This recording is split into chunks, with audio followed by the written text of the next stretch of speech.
आप लोगों के लिए ही है कि आप लोग थोड़ा ये सपोर्ट हम लोगों को दिखाइए। तो उसके लिए ये एक आईएसएस एग्ज़ाम 2027 का एक बैच हमने लॉन्च किया है, जिसमें आप देखोगे कि अगर जो बाद में कोई फुल जो मतलब आईएसएस का जो पूरा कंप्लीट बैच अगर कोई लेता है तो वो केवल 25,000 रुपये में है। जबकि आप करंट वैल्यू अगर जो बाद में आप मतलब जो मार्केट में चल रहा है वो आप देखेंगे बहुत ज़्यादा है, बट मैंने अभी स्टार्टिंग किया है तो इस वजह से मैंने बहुत कम रखा है। आपको 4 जो भी पेपर हैं स्टैटिस्टिक के वो आपको कराए जाएंगे, और साथ ही आप देखोगे कि जो उसमें जीएस और इंग्लिश पूछा जाता है उसके लिए मैं प्रॉपर आपको गाइडेंस दे दूंगा। बट अगर जो बाद में किसी को अगर हम ये मान लेते हैं कि किसी को ये प्रॉपर पढ़ना है तो उसके लिए आपको अलग से पे करना पड़ेगा, वो आप इसमें देख करके भी कर सकते हैं। अगर जो इस मतलब इंग्लिश और जीएस अगर जो बाद में किसी को करना है तो आपको 7,000 रुपये पे करने पड़ेंगे। और अगर जो बाद में कोई सपोज बाद में क्योंकि 4 पेपर हैं तो मैं ये मान के चलता हूँ कि बाद में कोई ऐसा स्टूडेंट है जिसका फर्स्ट पेपर नहीं अच्छा है, वो दोबारा करना चाहता है तो उसको भी 7,000 रुपये देने पड़ेंगे। अगर जो बाद में कोई पर्टिकुलर टॉपिक है जैसे मल्टीवेरिएट हो गया, इकोनोमेट्रिक्स हो गया या सैम्पलिंग हो गया या कोई अदर जो भी टॉपिक हैं अगर उनको अगर पढ़ना चाहता है तो 5,000 रुपये इसके आपको पड़ेंगे।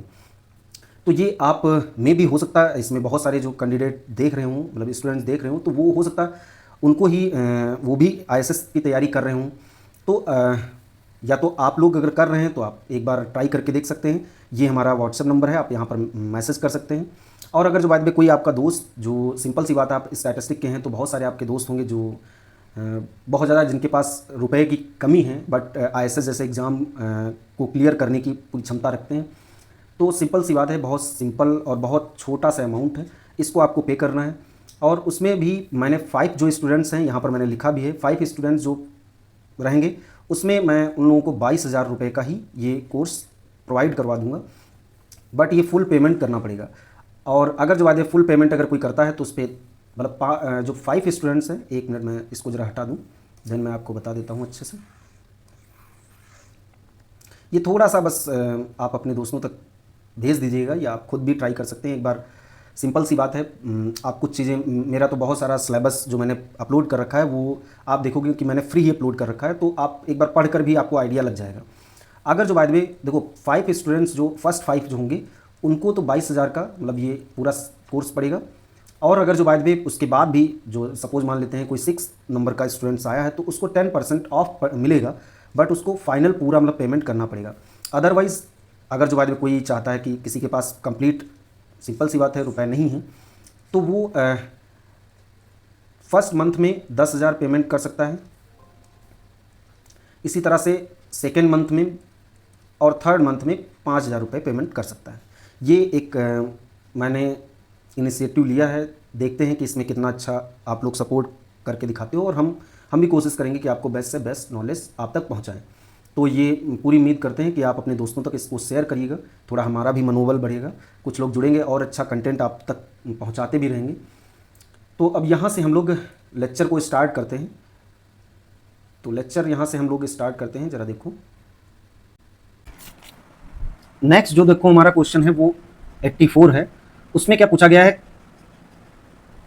वही जो ऊपर है DES ये वही फॉर्म है, और AG मतलब एग्रीकल्चर।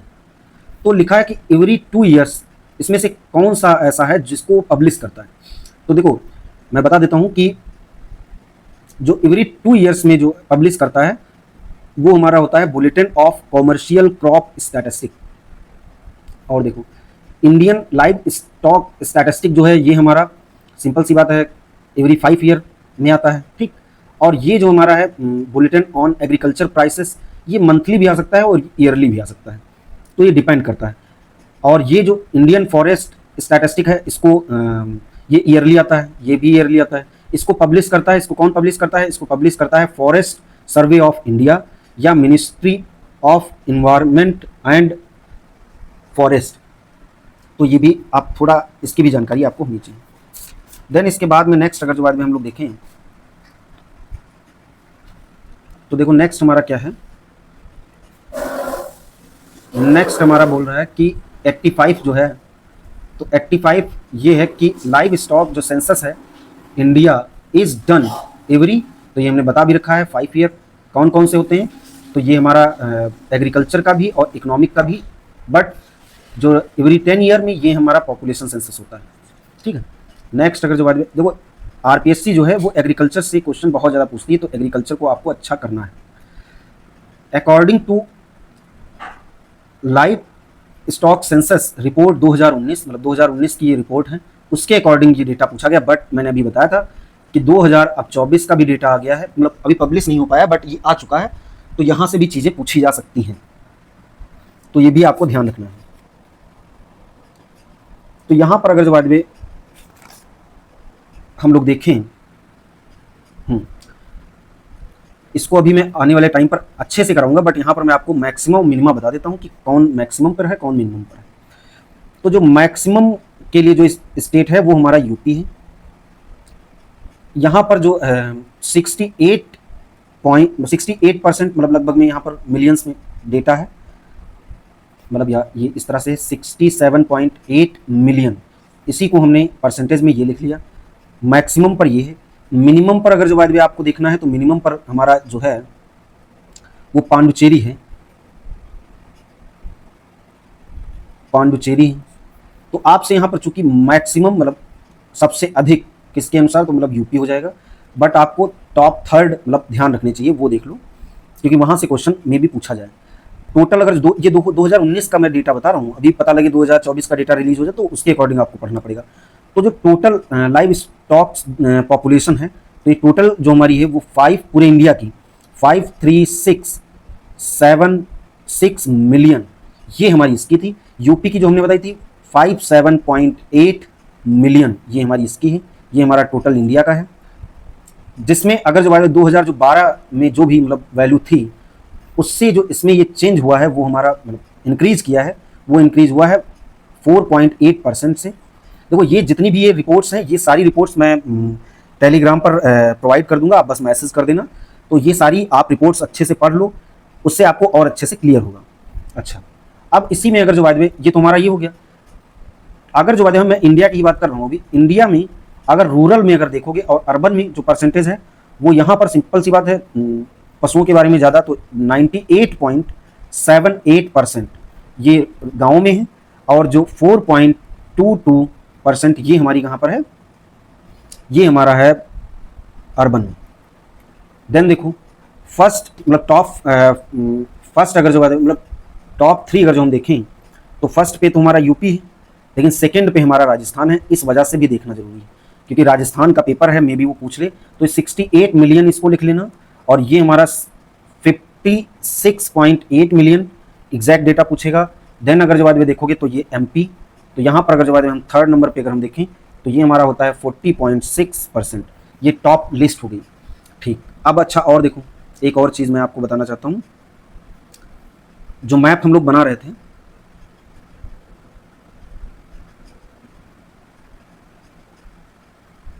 नेक्स्ट टाइम मैं इंडिया का जो मैप है उसको मैं अटैच ही कर दिया करूँगा, जिससे कि आपको कोई दिक्कत नहीं होगी। सॉरी, ये हमारा मध्य प्रदेश, उसी से लगे में ये हमारा यूपी, ये देखो फर्स्ट, ये हमारा हो गया थर्ड, और इसी के लगे में ये हमारा राजस्थान मतलब सेकंड नंबर। तो ये यहीं के टॉप थर्ड हैं, ये बात ध्यान रखना। नेक्स्ट देखो,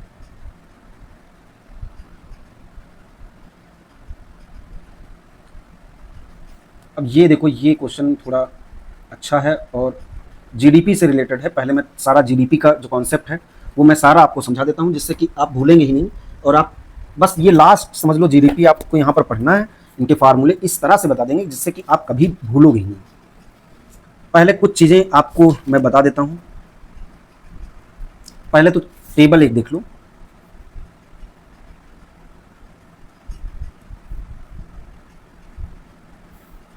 ये कुछ टेबल हैं जिनको आपको ध्यान रखना है।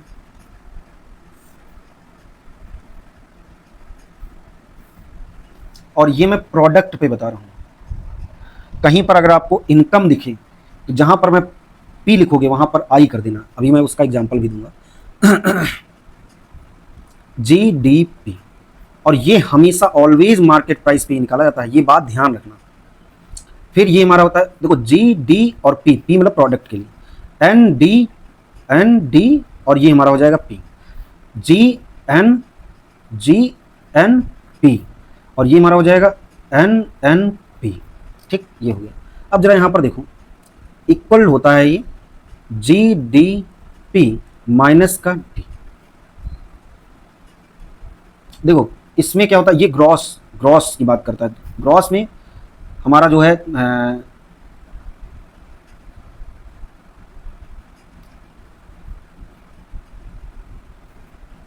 डिप्रिसिएशन जो होता है वो ये हमारा इसमें ऐड होता है, इसमें ये हमारा माइनस होता है।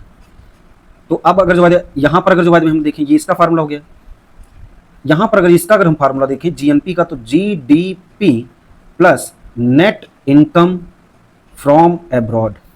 ये कौन सी है ये भी मैं बताऊंगा, पहले ये बात, ये फार्मूला बस आपको ध्यान रखना। ये हमारा हो जाएगा GNP माइनस का D, बस इतना ही है। बट यहाँ पर नेशनल इनकम जब भी पूछे तो नेशनल इनकम होता है नेशनल इनकम, तो NNP, और ये हमारा हो जाएगा फैक्टर कॉस्ट। फैक्टर कॉस्ट पे जब भी हम निकालेंगे तो ये हमारा फार्मूला। ये बस इतना सा है, इतने से ही सारा आगे का खेल मतलब होने वाला है। तो पहले आप इतना समझ के और सारी चीजें आगे हम कराते हैं। देखो अब जैसे अगर बात हाँ इनकम होता तो क्या कर देते, GDP आपने लिखा था, वैसे ही आप इसको कर लेना। ये प्रोडक्ट की बात मैंने किया है, ये इनकम की बात किया है, और ये दोनों सेम होते हैं, कुछ भी चेंज नहीं होता है। मैं उसका भी थोड़ा आपको हिंट दे देता हूँ। प्रोडक्ट मतलब जैसे बाद में एक कंपनी है टाटा की, तो टाटा ने 500 लैपटॉप बनाए, ये लैपटॉप 500 बनाए। इनकम क्या होती है, तो अब यहां पर अगर जो हम देखें तो ये टाटा की अगर हम मान लेते हैं कि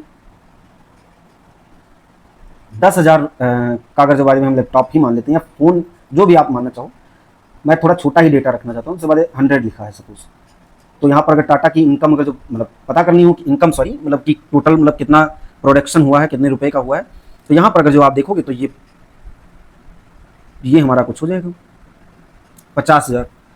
तो ये भी तो वही चीज़ है, यही तो प्रोडक्ट, यहाँ पर प्रोडक्ट की बात कर दिया। अब इनकम की जब बात की गई तो इनकम में भी कुछ नहीं, बस ये जो दोनों ये वैल्यूज निकाली थी, यही ये यहाँ पर निकाल दोगे। तो ये एक्चुअल में मैं जो बोल रहा हूँ ये दोनों सेम चीज़ें हैं। चाहे आप ये पता कर लो कितने प्रोडक्ट हुई, जैसे बाद में इंडिया में 100 प्रोडक्ट हुई लैपटॉप की, और मैं स्टैंडर्ड मान लेता हूँ कि एक लैपटॉप 10,000 का है, तो चाहे आप लैपटॉप बता दो, जब ये पता चल गया कि लैपटॉप हमारे पास इंडिया ने 100 बनाए हैं, तो तुरंत कुछ नहीं, बस जा करके जो भी उसका प्राइस है उस प्राइस पे उसको मल्टीप्लाई करेगा, उसको पता चल जाएगा कि GDP क्या है। या क्या कर ले, या उस सारे जो लैपटॉप हैं उन लैपटॉप्स को जब बिक जाए, मतलब जब बिक गए, तो अब इसकी जो वैल्यू यहाँ पर मतलब जो फाइनल आए कि हाँ इतने का ये हमारा इनकम हुआ है, तो ये हमारा यहाँ से भी निकल, तो ये दोनों सेम चीज़ है, इनकम या प्रोडक्ट। तो ये चीज़ से आपको ध्यान रखना है। देन इसके बाद में देखो नेक्स्ट, टाइम थोड़ा लगेगा बट इसको बहुत अच्छे से, और आज के बाद ये कभी भूलोगे भी नहीं। देखो ये थोड़ा ध्यान देना, मार्केट प्राइस, बेस प्राइस, मैं ये जो बोल रहा हूं ये आप लिख लेना अगर चाहो तो। ये हमारा है प्रोडक्ट टैक्स, प्रोडक्ट टैक्स, और ये हमारा है प्रोडक्ट सब्सिडी अगर जो आपको याद हो, और ये हमारा बेस प्राइस, और ये हमारा हो जाएगा फैक्टर प्राइस, और ये हमारा हो जाएगा प्रोडक्शन टैक्स माइनस का प्रोडक्शन सब्सिडी। अब ये मैं अभी बताऊंगा कि ये क्या होता है। अब देखो इनको अगर जो हम ऐड करें तो मार्केट प्राइस, देखो ये यहाँ पर ये कैंसिल आउट हो जाएगा, ये हमारा हो जाएगा फैक्टर प्राइस, और ये वैल्यू और ये वैल्यू पूरी ऐड होगी तो हम टैक्स वाले को एक साथ में लिख लें, मतलब प्रोडक्ट टैक्स और प्रोडक्शन टैक्स, ये हमने प्लस में लिख लिया, प्लस में ही होगा। देन अगर जो बाद में हम ये देखो, प्रोडक्ट सब्सिडी माइनस का प्रोडक्ट प्रोडक्शन सब्सिडी, जो ही मैं बोल रहा हूँ ये लिख लेना, क्योंकि देखो इतना लिखना बार बार फिर यही चलता रहेगा क्लास, तो मैं जो बोल रहा हूँ वो ध्यान रखो। अब यहाँ पे अगर जो बाद में देखो, इसको जो कहा जाता है वो क्या कहा जाता है, वो चीज़ आपको ध्यान रखना है, FP, और ये हमारा हो जाएगा नेट इनडायरेक्ट टैक्स।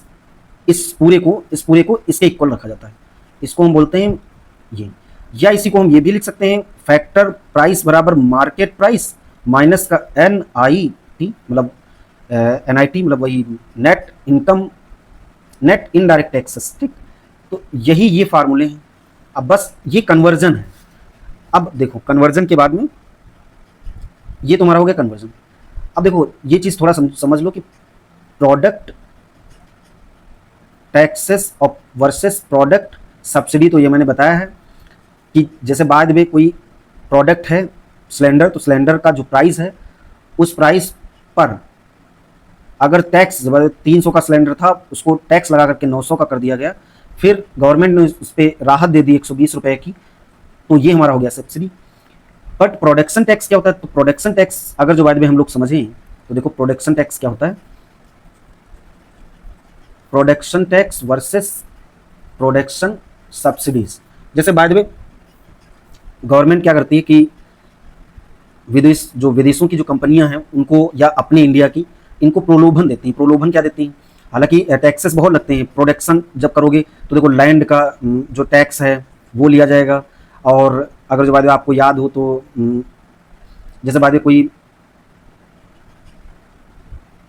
फैक्ट्री है, उस फैक्ट्री में जो धुआं निकल रहा है तो जो इन्वायरमेंटल जो डैमेज हो रहा है उस पर जो टैक्स है वो, और जो हमारा लाइसेंस जो मतलब जिन पे लेना पड़ता है वो, ये सारी मतलब बहुत सारी लगते हैं। तो ये हमारी हो गई प्रोडक्शन पे टैक्स। और अब गवर्नमेंट क्या करना चाहती है? गवर्नमेंट अपने वहाँ बहुत ज़्यादा व्यापार लाना चाहती है, बहुत ज़्यादा इंडस्ट्रीज लाना चाहती है, तो क्या करेगी? वो सब्सिडी दे देगी। जैसे बाद में ये सब ऐड करके इस बाद में मान लेते हैं 1000 हुआ था, उसने बोला कि हम आपको 600 रुपए की सब्सिडी दे देंगे। या कभी कभी ये भी बोल देता है मैं 100% जो टैक्स है वो माफ़ कर दूंगा, मतलब सब्सिडी दे दूंगा। तो ये उस टाइप का है। प्रोडक्ट पे जो लगे वो अलग चीज़ है। प्रोडक्ट पे ऐसे समझो, प्रोडक्ट पे जो लग रहा है वो कंज्यूमर को मिलता है, और ये प्रोडक्शन पे जो लगता है वो प्रोड्यूसर को मिलता है। इस तरह से समझ लो, ठीक। अच्छा नेक्स्ट अगर जो बाद में हम लोग देखें तो नेक्स्ट अच्छा हम लोग क्या बता रहे हैं, देखो डिप्रिसिएशन मतलब इसका मतलब होता है कि जैसे बाद में आज अगर जो बाद में आपने लैपटॉप लिया और उसको 1 साल पूरा चलाया तो सिंपल सी बात है, या उसको छोड़ो, एक कोई कंपनी है, उस कंपनी में कुछ मशीन्स हैं, मान लेते हैं कि 100 रुपए की मशीन थी, 1 साल तक उनको चलाया गया, मतलब 2021 में लगी थी, अब 2022 में उनको चेक करना है जीडीपी में। तो अब इसमें कुछ ना कुछ जब काम किया तो इसमें कोई ना कोई मूल्य ह्रास हुआ होगा, मतलब जो हमारे जैसे कंप्यूटर हो गए, जो मशीन्स होंगी वो घिस गई होंगी, उसमें कुछ ना कुछ डैमेज हो गया होगा, तो ये उसको बोलते हैं डिप्रिसिएशन। इसी को बोलते हैं कंजम्पशन ऑफ, इसको आप देख लेना, ये कुछ बोला जाता है बट याद नहीं आ रहा है। मैं अगर आपको याद आए तो इसको जरा कमेंट करिएगा। अच्छा अब जरा देखो, अब मैं सारी चीज़ें लिखता जाता हूँ और आप समझ भी जाओगे। देखो जीडीपी, ये अगर जो बाद में आपको मार्केट प्राइस मैंने बताया था, तो जी ग्रॉस वैल्यू एडेड ये भी मैंने बताया है। ये जब मैं बोलता हूँ कि ये मैंने बताया तो इसका मतलब है इससे पहले वाले जो लेक्चर हैं उनको आपको देखना पड़ेगा, तो आपको कंफ्यूजन जो है आपकी दूर हो जाएगी। मतलब कोई सपोज मान लो इसी लेक्चर से आए तो बहुत सारी चीज़ें मैंने पीछे भी पढ़ा रखी उसी में, मतलब ये भी बात मतलब बिल्कुल सत्य है कि हाँ जब मैं बोलूँगा कि हाँ ये मैंने बताया है तो इसका मतलब जब 2020 का ही मैं सेट करा रहा हूँ तो ये 2020 के ही सेट में मैंने ऊपर कहीं करा दिया। तो देखो कन्वर्जन के जो फार्मूले थे वो अगर जो बाद में आपको याद हैं तो यहाँ साइड में हम लोग लिख लेते हैं।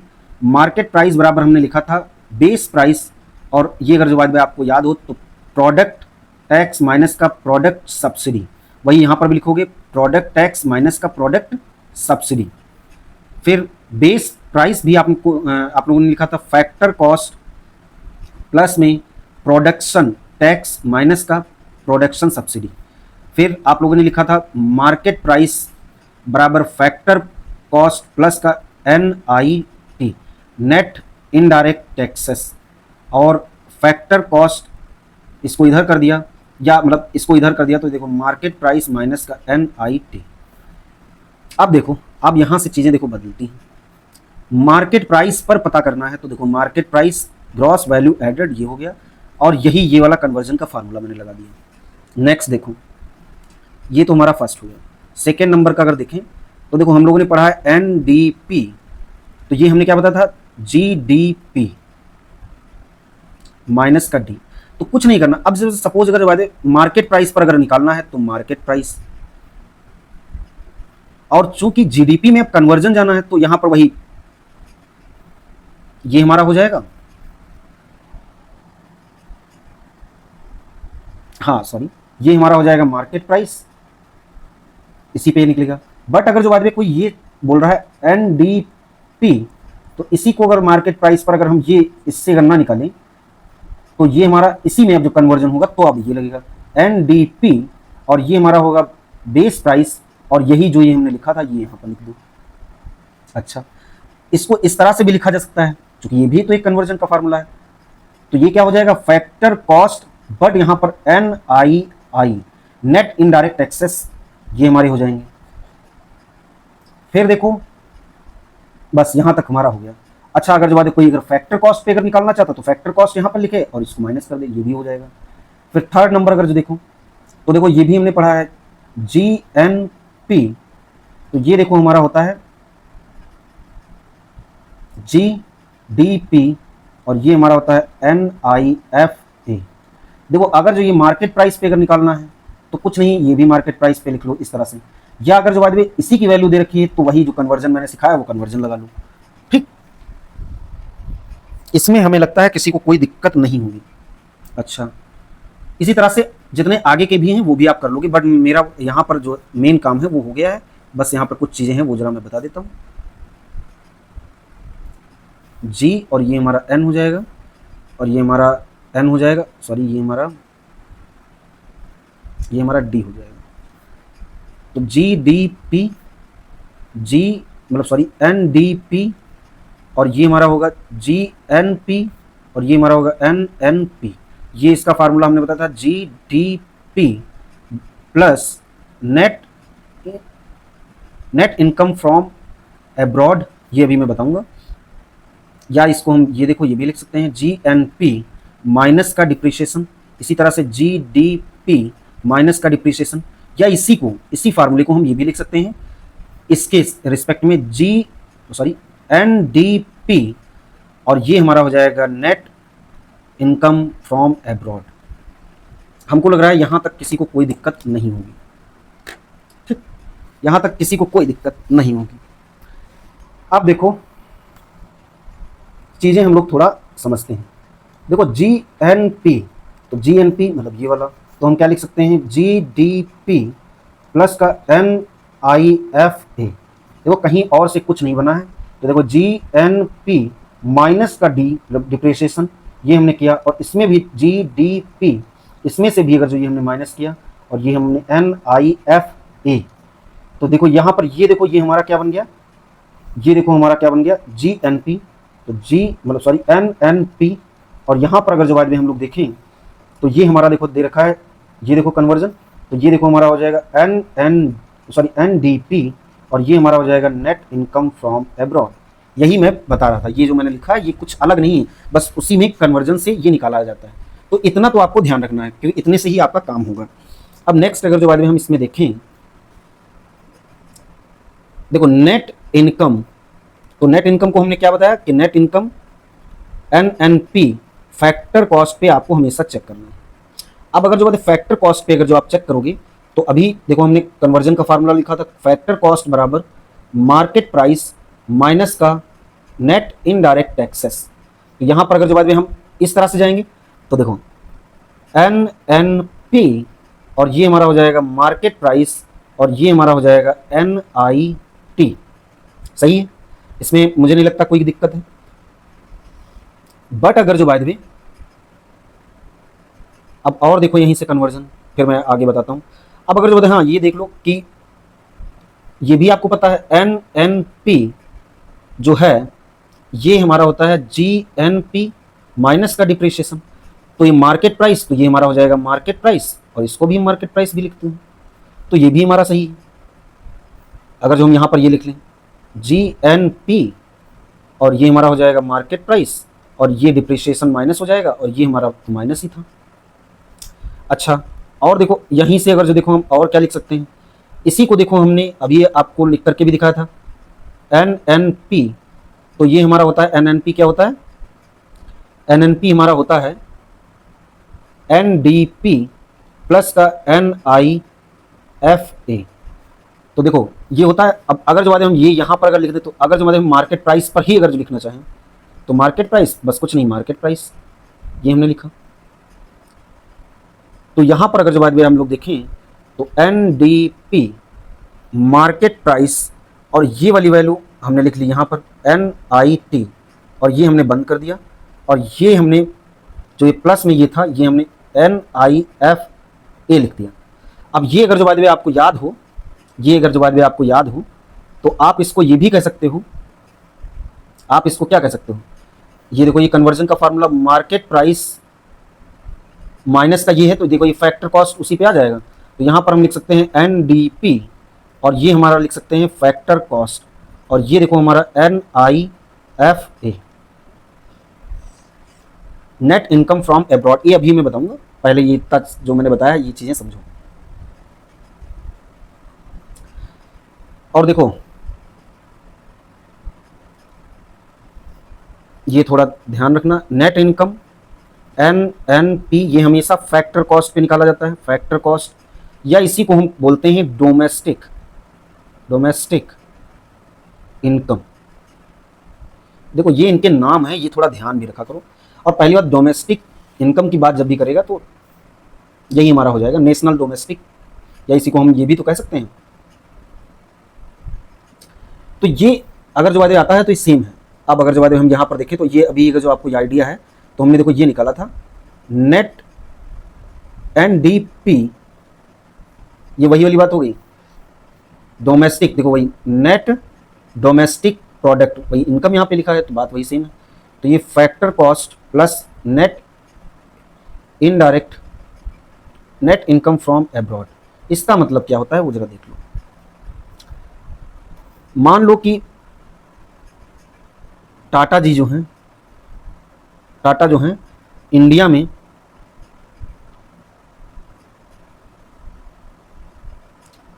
में और USA में दोनों जगह कंपनी है, और इसी तरह से हम मान लेते हैं कि वहाँ की टेस्ला भी है USA की, तो उसने यहाँ पर 200 रुपये सपोज मान ले कमाए, और उसने यहाँ पर 300 रुपये कमाए, इसने यहाँ पर 400 रुपये कमाए टाटा ने, और इसने यहाँ पर हम मान लेते हैं 500 रुपये कमाए। अब इसमें नेट इनकम फ्रॉम एब्रॉड का मीनिंग क्या हो गया, देखो चूंकि इंडिया के बारे में बात करना तो यही है बात, तो देखो ये विदेश का पर्सन है, ये अपना पर्सन है। अच्छा, हाँ ये यहाँ से आप देखोगे कैसे आप कैलकुलेट करोगे, तो देखो कितना अपने देश से दूसरे वाले को दिया, तो वो हमारा है 300, ये हमने दिया दूसरे वाले, ये तो हमारा ही था, तो उससे तो कोई बात ही नहीं। और हमारे व्यक्ति ने USA में कितना कमाया, वो है 400, तो ये हमारा माइनस का 100, ये हम इस तरह से लिखेंगे।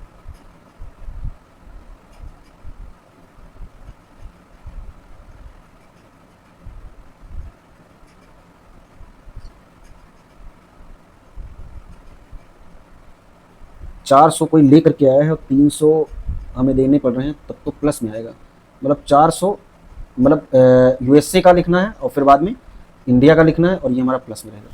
ठीक, अब यहाँ पे अगर जो बाद में, हाँ मैंने जो लिखा था वो फार्मूला, नेशनल इनकम बराबर NNP फैक्टर कॉस्ट, इसी को हम बोलते हैं डोमेस्टिक इनकम, और इसी का जो फार्मूला होता है वो होता है NDP, और ये हमारा होता है फैक्टर कॉस्ट।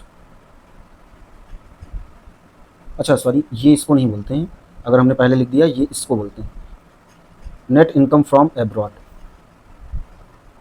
इसको जो हम बोलते हैं इसको हम डोमेस्टिक इनकम भी बोल देते हैं। अब यहाँ पर अगर जो बाद में टेबल जो हमने बनाई थी वो दोबारा एक बार बना लेते हैं, GNDN,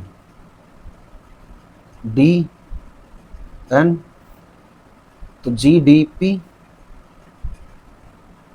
NDP, इसको लिखोगे तो GDP माइनस का D, इसको अगर जो लिखोगे तो GNP, ये हमारा हो जाएगा GDP प्लस का नेट इनकम फ्रॉम एब्रॉड, और ये NNP, तो देखो GNP माइनस का D, या इसी को हम लिख सकते हैं NDP NN net income from abroad.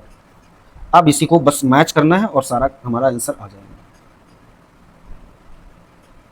देखो पहले से चेक करते चलते हैं, देखो GDP प्लस डिप्रिसिएशन, तो क्या एनडीपी होता है? एनडीपी क्या ये प्लस होता है? तो इसका मतलब ये तो गलत।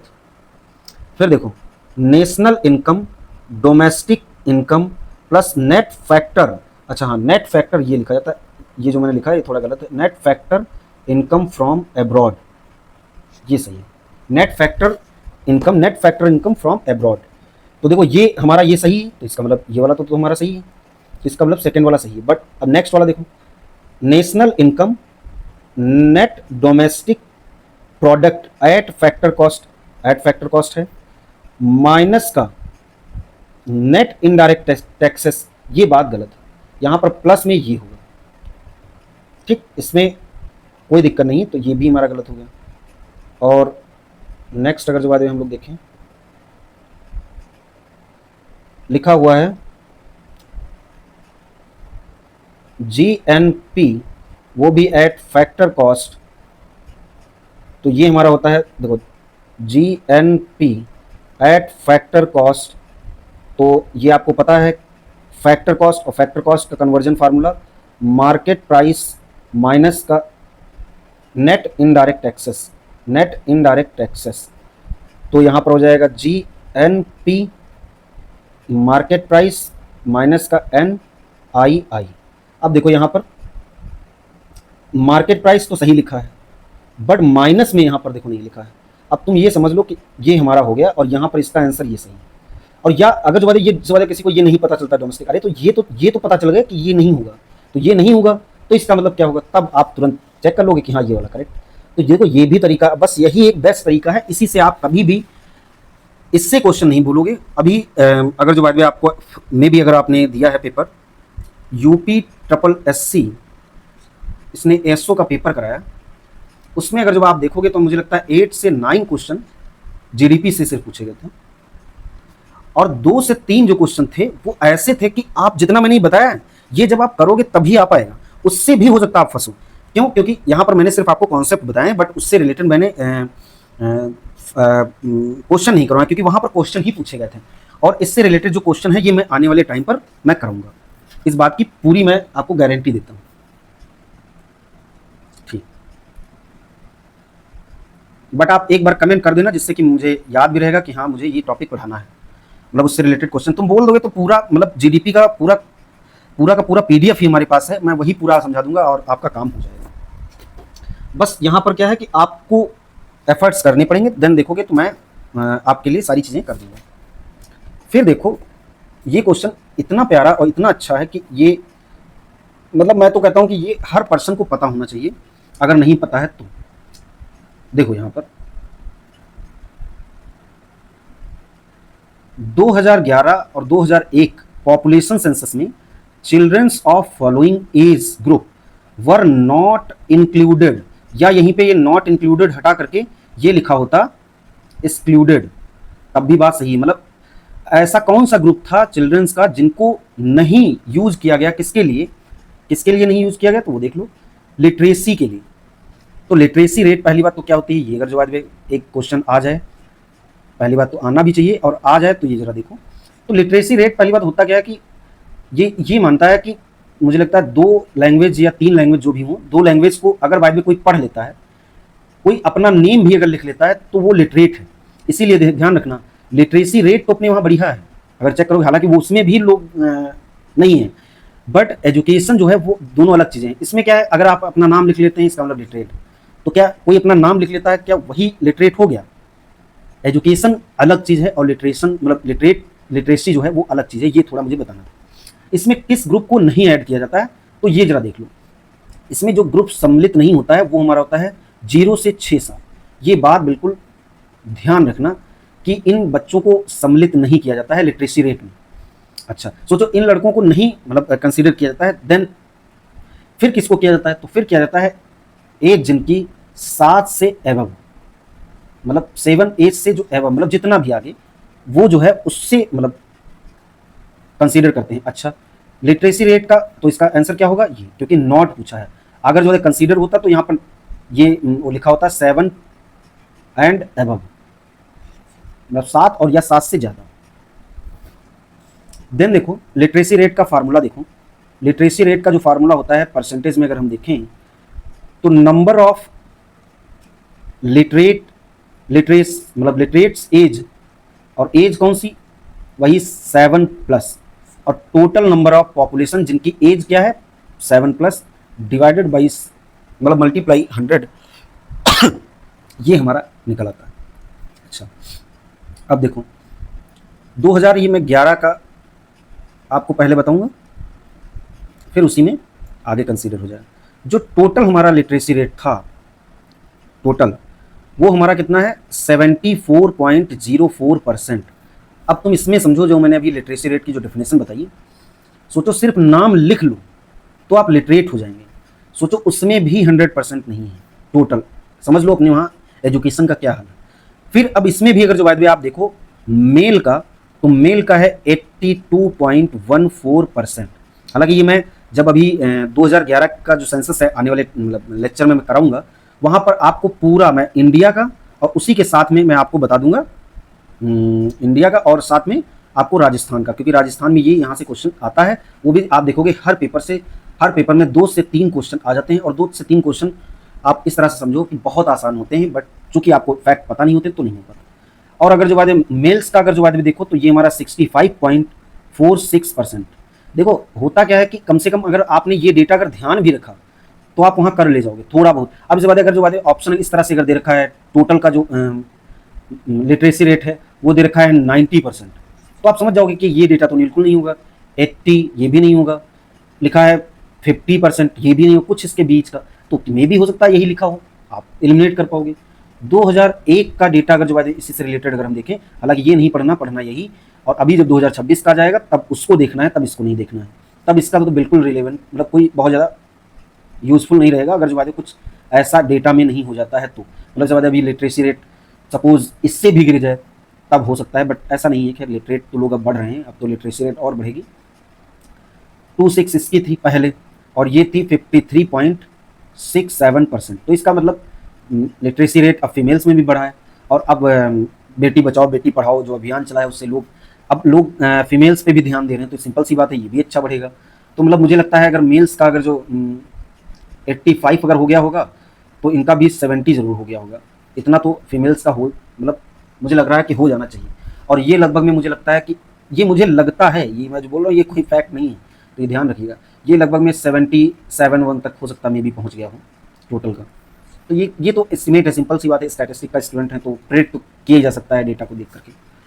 फिर देखो नेक्स्ट क्या है,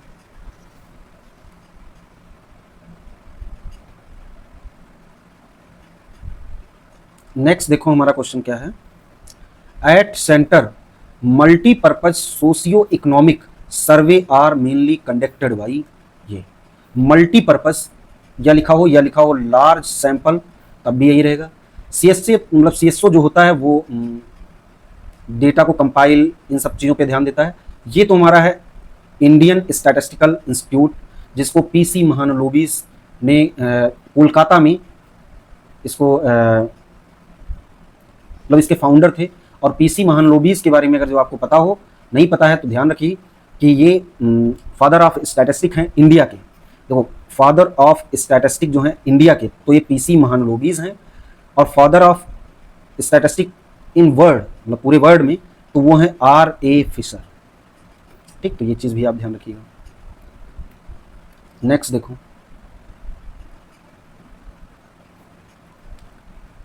देखो, हमारा क्वेश्चन दे रखा है कि measure the national income. National income जो है मेजर करता है या मेजर होता है, किससे मेजर होता है ये जरा देखो। अच्छा हाँ, थोड़ा इसमें जो बता रहे थे इसमें कुछ डेटा रह गया वो बता देते हैं।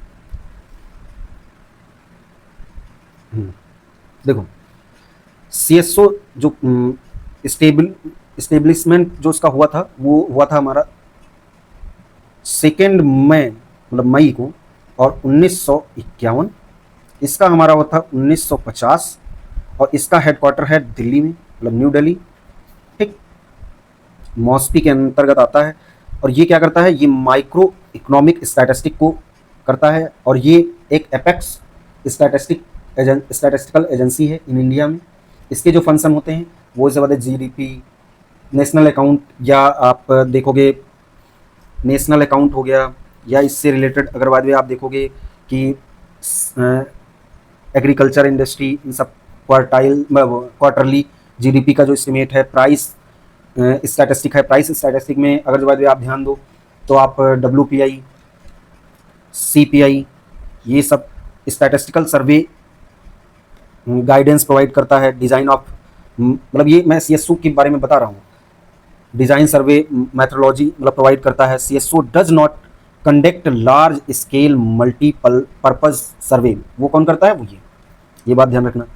CSO जो मतलब पब्लिश बाय CSO, तो economic survey of India, economic survey करता है, और नेशनल अकाउंट स्टैटिस्टिक मतलब GDP, ग्रॉस वैल्यू एडेड, ये सब चीज़ें ये प्रोवाइड करता है।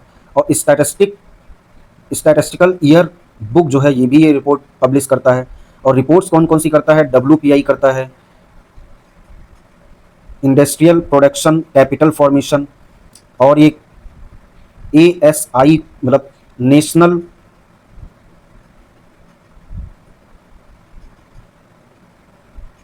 सर्वे ऑफ इंडस्ट्रीज मतलब कंडक्ट करता है, और CPI को भी रिलीज़ करता है। ये सारा तो इसको मैंने जो बताया था वो हो गया।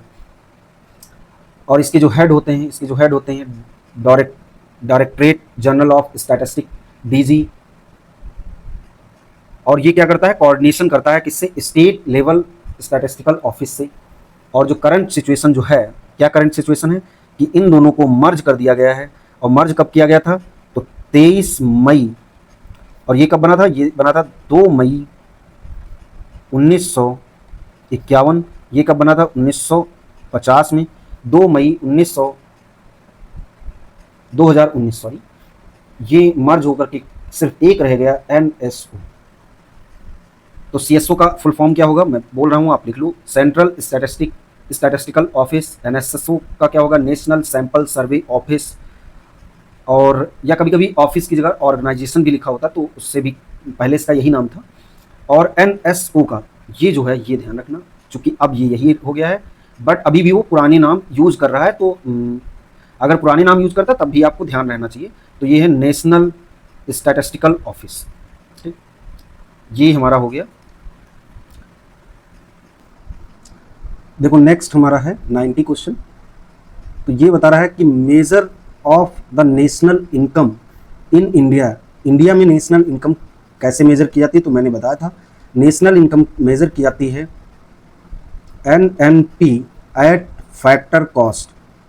अब यहाँ पर अगर जो बात भी हम लोग देखें तो इसको हम कन्वर्ट कर सकते हैं। कन्वर्जन के हमने फार्मूले बहुत सारे पढ़े थे, तो उसमें अगर जो बात में हम करते हुए जाएंगे, जैसे बात में ये एक होता है देखो ये होता है NNP बराबर होता है GNP माइनस का D, और ये भी होता है NNP बराबर होता है NDP प्लस का नेट इनकम फ्रॉम एब्रॉड। और अगर जो बाद में हम यहाँ पे ये अगर जो हम लिख दें NDP, तो बराबर हमारा हो जाएगा GDP माइनस का D। तो यहाँ पर अगर जो बाद में हम NNP अगर जो हमें कैलकुलेट करना है, तो हम किस किस का यूज कर सकते हैं? हम यूज कर सकते हैं GNP माइनस का D, या हम लिख सकते हैं NDP प्लस का नेट इनकम फ्रॉम एब्रॉड, या हम लिख सकते हैं इसी की जगह पर GDP माइनस का D प्लस का NIFA। तो यहाँ पर अगर जो हम देखें, इससे तो हम मेजर ही करते हैं, तो ये तो सही है। फिर देखो हम इसका भी यूज करते हैं, तो ये भी हमारा सही हो जाएगा। फिर अगर जो बाद में इसमें अगर हम यहाँ पर NDP नहीं है, ये होता तो ये भी हो जाता, और ये भी यहाँ से हो जाएगा, तो इसका मतलब ऑल यहाँ पर सही है। नेक्स्ट देखो,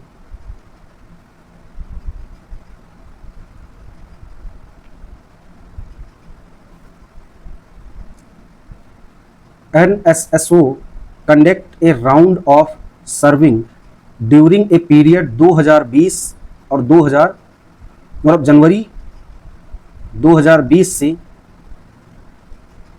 दिसंबर 2020, या इसको हम इस तरह से भी लिख सकते हैं 2020 जनवरी से दिसंबर। लेटेस्ट अगर जो बात भी आपको याद है तब आपका काम हो जाएगा। लेटेस्ट जो अभी हमारा हुआ है वो हमारा है 2025 2026।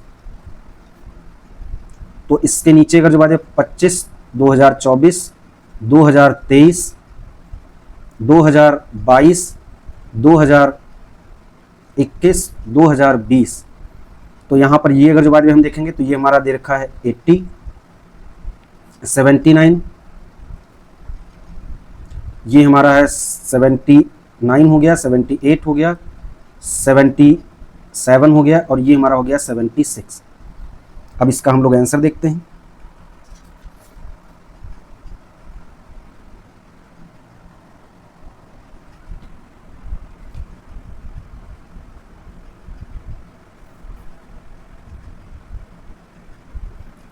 अच्छा, यहाँ पर ये 2026 का हो जाएगा, 2025 का, 2024 का, 2023 का, 2022 का, 2021 का, 2020 का,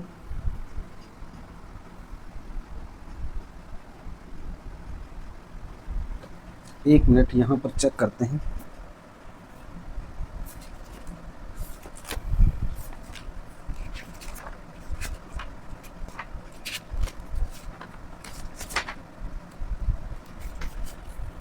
दोबारा लिखते हैं इसको, फिर बाद में आपको बताते हैं। देखो, अच्छा 81 हमारा हुआ है 2026 2027 में, मतलब ये शेड्यूल्ड है, मतलब इस पे भी काम चल रहा है। 80 हमारा हो गया है 2024 2025 2022 2023 2020 2021। अब आपसे पूछा क्या गया है, मतलब इस तरह से ये चलेगा। तो यहाँ पर अगर जो बात में देखें हम 79 78, देखो लेटेस्ट वाला थोड़ा याद कर लो। देखो ये हुआ है 2019 में जनवरी से दिसंबर, सॉरी 2018 2019 में ये हुआ है, और ये हुआ है 2020 2021,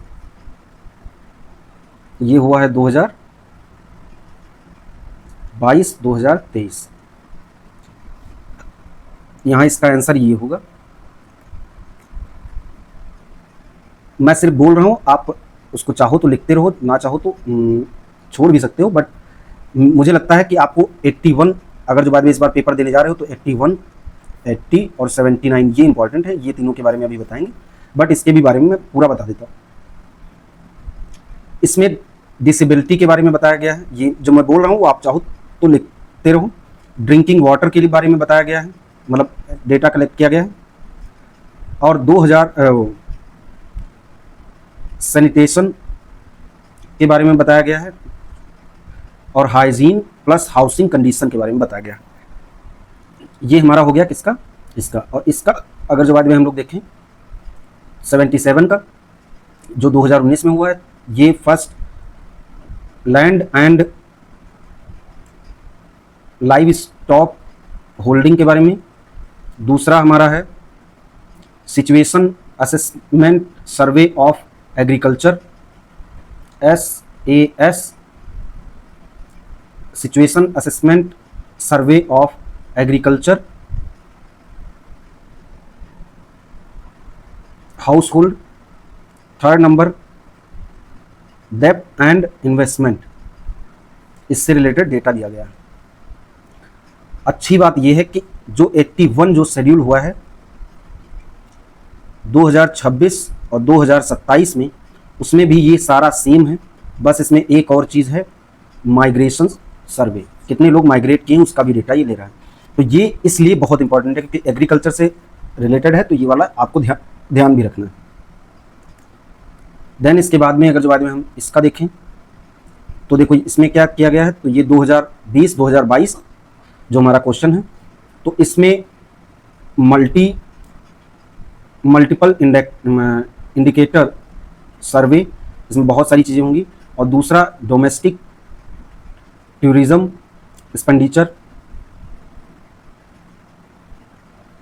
इस पे खर्च हुआ है, मतलब सर्वे हुआ है। और 79 जो हमारा है, ये हमारा 2022-2023 के बीच में, तो इसमें हुआ है कॉम्प्रिहेंसिव एनुअल मॉड्यूलर सर्वे। और सेकेंड इसी में हुआ है सर्वे ऑफ आयुष, मेडिसिन से रिलेटेड। फिर बाद में 80, तो 80 का अगर जो बाद में आपको देखना है, ये हुआ था 2024-2025 में। तो यहाँ पर अगर जो बाद में हम देखें, तो फर्स्ट है कॉम्प्रिहेंसिव मॉड्यूलर सर्वे में एक तो टेलीकॉम और एक हमारा एजुकेशन। देन सेकंड में house hold social consumption health के बारे में।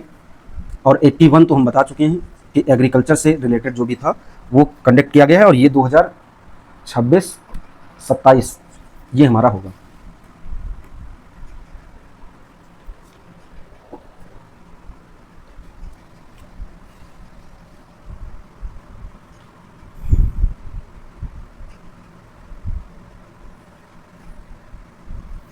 देन इसके बाद में अब नेक्स्ट देखते हैं।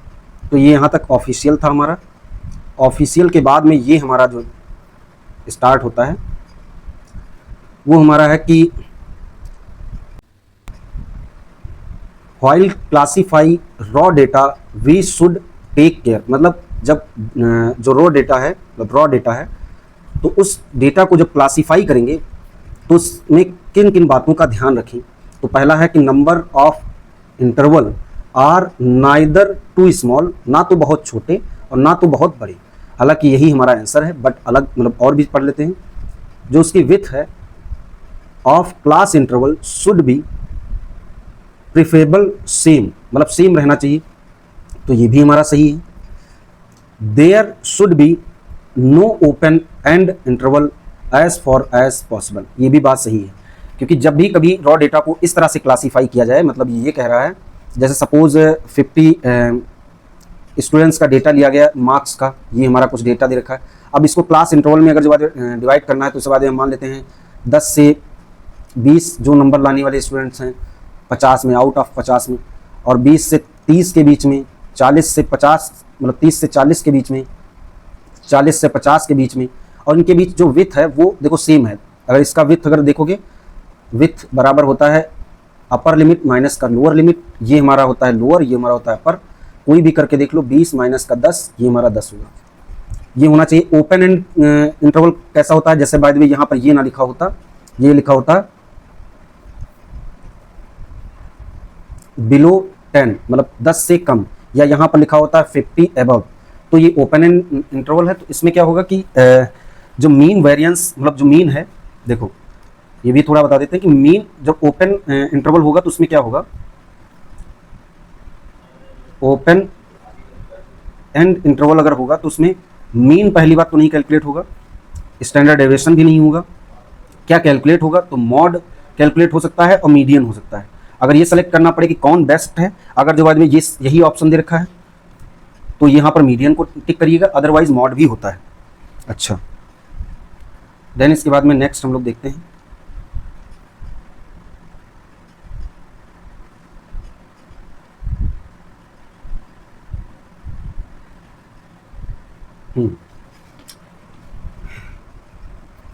देखो x1 आपको 1 दे दिया गया है, x2 आपको 1/2 दे दिया गया है, इसी तरह से xn अपॉन मतलब आपको 1/n दे दिया गया है। तो यहाँ पर अगर xi अगर जो आप देखो तो ये कुछ 1/i दे रखा है, मतलब अगर जो बाद में हम i बराबर हम करें तो ये हमारा होता है 1/xi।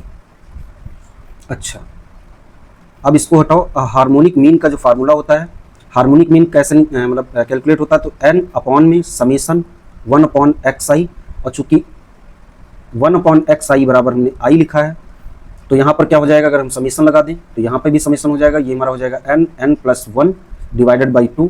तो ये हमारा हो जाएगा n प्लस 1 और ये हमारा हो जाएगा 2n, n से n कट जाएगा तो ये हमारा जो इसका फाइनल आंसर बचेगा वो हमारा बचेगा 2/n प्लस 1 और इसका ये हमारा हो जाएगा।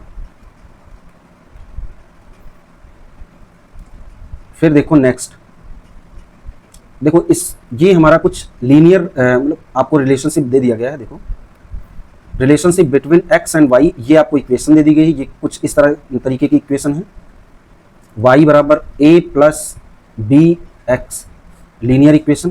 तो इसके लिए आपसे पूछा गया है, रेंज आपको दे दी गई है, x के लिए रेंज आपको बता दी गई है 15 है, तो y का पूछा गया है, ये आपको कैलकुलेट करना। तो अब ये कैलकुलेट बाद में करो, पहले इससे रिलेटेड जितने भी फार्मूले हैं वो सारे याद कर लो, क्योंकि यहीं से क्वेश्चन मैं अभी आपको बता रहा हूँ, यहीं से क्वेश्चन पूछा गया है। 2025 में एसओ का पेपर था, एग्रीकल्चर डिपार्टमेंट था, एग्ज़ाम डेट 13/10/2025। इसमें ये सेम क्वेश्चन इसी कॉन्सेप्ट पे आया था। अब वो कॉन्सेप्ट जरा देख लो। y बराबर, यहाँ पर हम टेबल बना लेते हैं,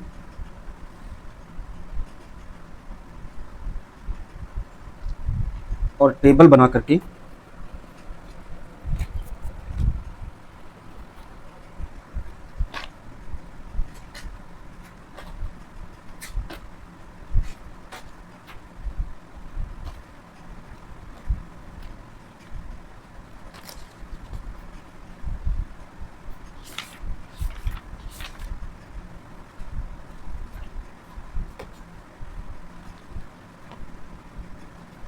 एक मिनट।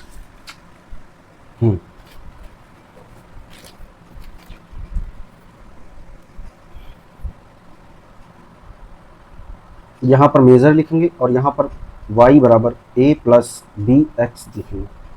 मीन के बारे में यहाँ पर हम देखेंगे, तो मीन में क्या होता है, तो मीन y का जो होगा वो हमारा हो जाएगा a प्लस बी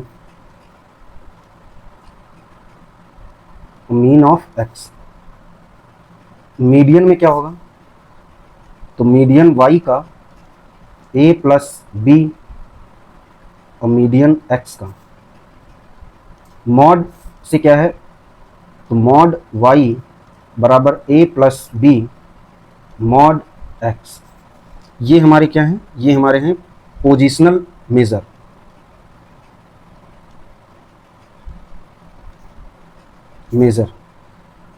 अब यहाँ पर रेंज के बारे में बात करें, तो रेंज क्या होगा, आर वाई बराबर, ये इस तरह से लगाएंगे और आर एक्स लिखेंगे।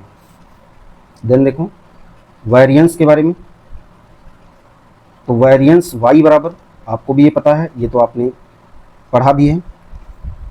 फिर स्टैंडर्ड डेविएशन के बारे में, तो स्टैंडर्ड डेविएशन y और यहाँ पर क्या होगा मॉड और ये वेरिएंस x। देखो रेंज कभी भी निगेटिव नहीं हो सकती, इसलिए मॉड लगाया है, जिससे कि अगर निगेटिव वैल्यू हो भी तो वो पॉजिटिव कर दे। वेरिएंस के भी केस में अगर आपको पता है, तो वेरिएंस अगर जो है किसी चीज़ का, वो हमेशा या तो 0 हो सकता है या उससे बड़ा, मतलब पॉजिटिव ही रहेगा। तो ये जो दोनों कंडीशन है ये इसी पे अप्लाई होती हैं। अब देखो ये 2025 में जो मैंने बताया है वो पूछा गया है, और यहाँ पे देखो रेंज के बारे में पूछा गया। अब मैं थोड़ा निकाल के भी बता देता हूँ कि ये रेंज का ये कैसे आएगा। देखो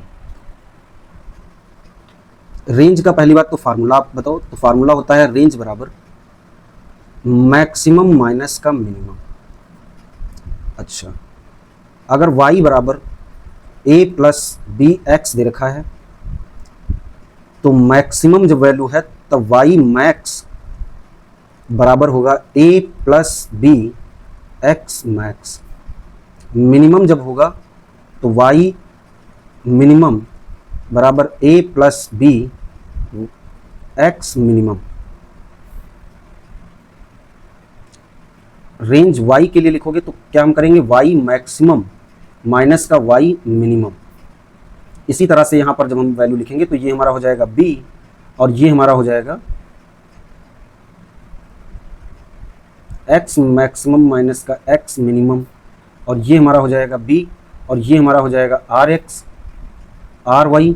चूँकि आपको पता है रेंज कभी भी निकालेंगे तो वो माइनस में नहीं हो सकती, तो यहाँ पर हम प्लस लगा लेंगे। अब बस इसी पे कॉन्सेप्ट पे क्वेश्चन था, और देखो ये क्वेश्चन आपसे हो जाएगा। देखो यहाँ पर y बराबर अगर जो हम निकालें तो ये हम चूंकि x के बारे मतलब y की रेंज पूछ रहा है तो y का डेटा हम निकालेंगे, तो ये हमारा हो जाएगा a प्लस बी वाई मतलब x इस तरह से हमें इसे करना है। तो y बराबर हमारा हो जाएगा माइनस का 2/3 और ये हमारा हो जाएगा x और ये प्लस का 10/3। चूँकि अब यहाँ पर अगर b की वैल्यू देखो तो यहाँ पर 2/3 है, तो आर वाई बराबर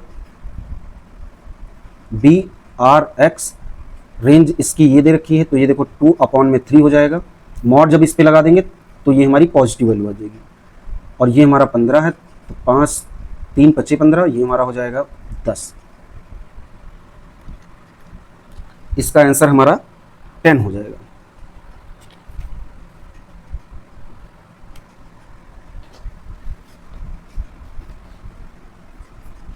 फिर देखो नेक्स्ट,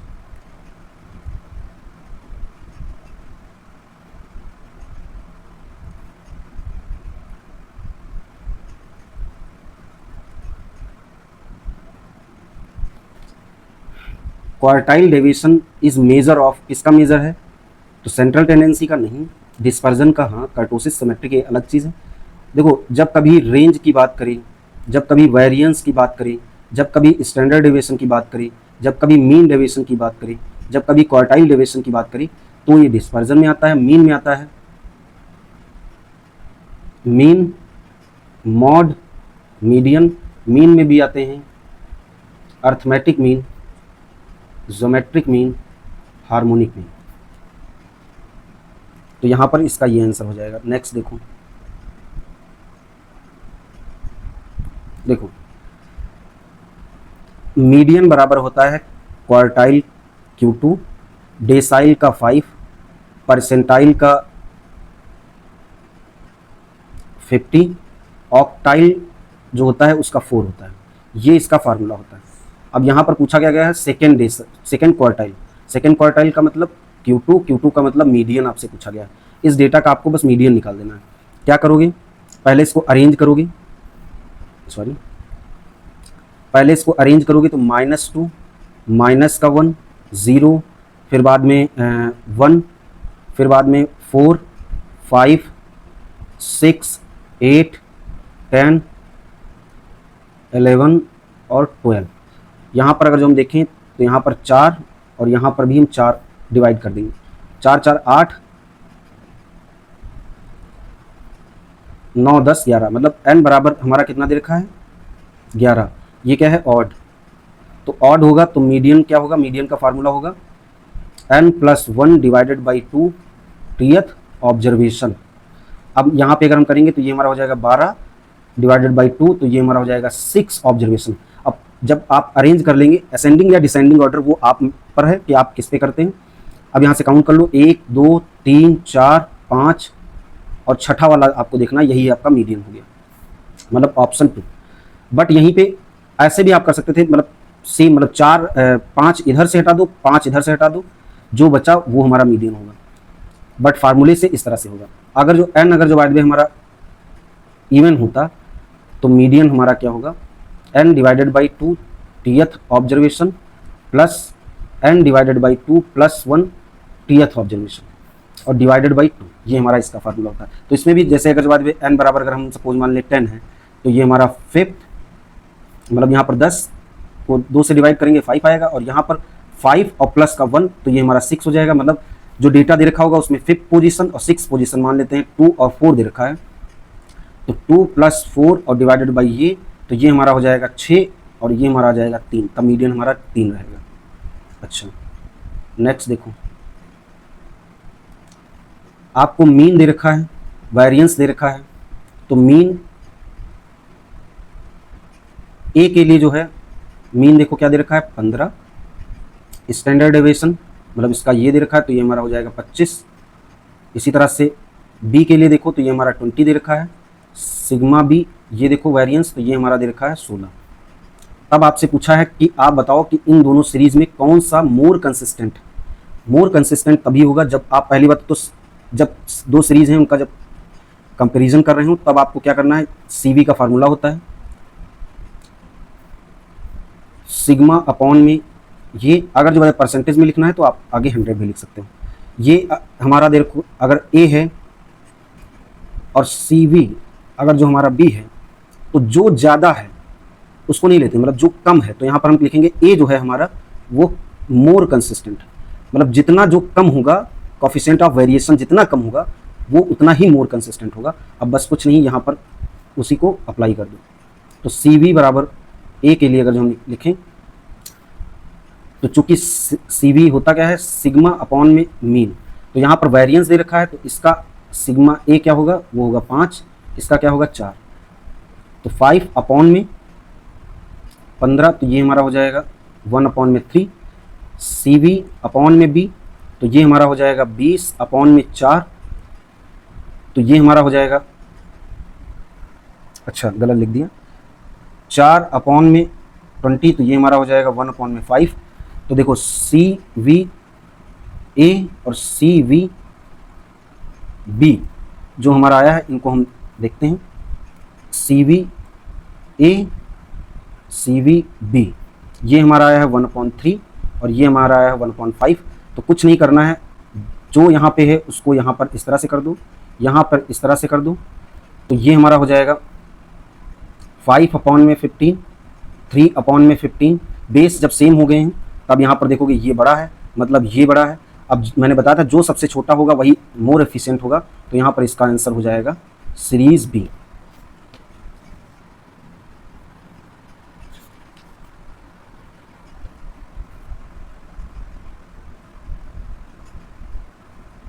और इसके बारे में थोड़ा हम जानकारी और दे देते हैं। सी वी ये हम ओल्ड मान लेते हैं, सॉरी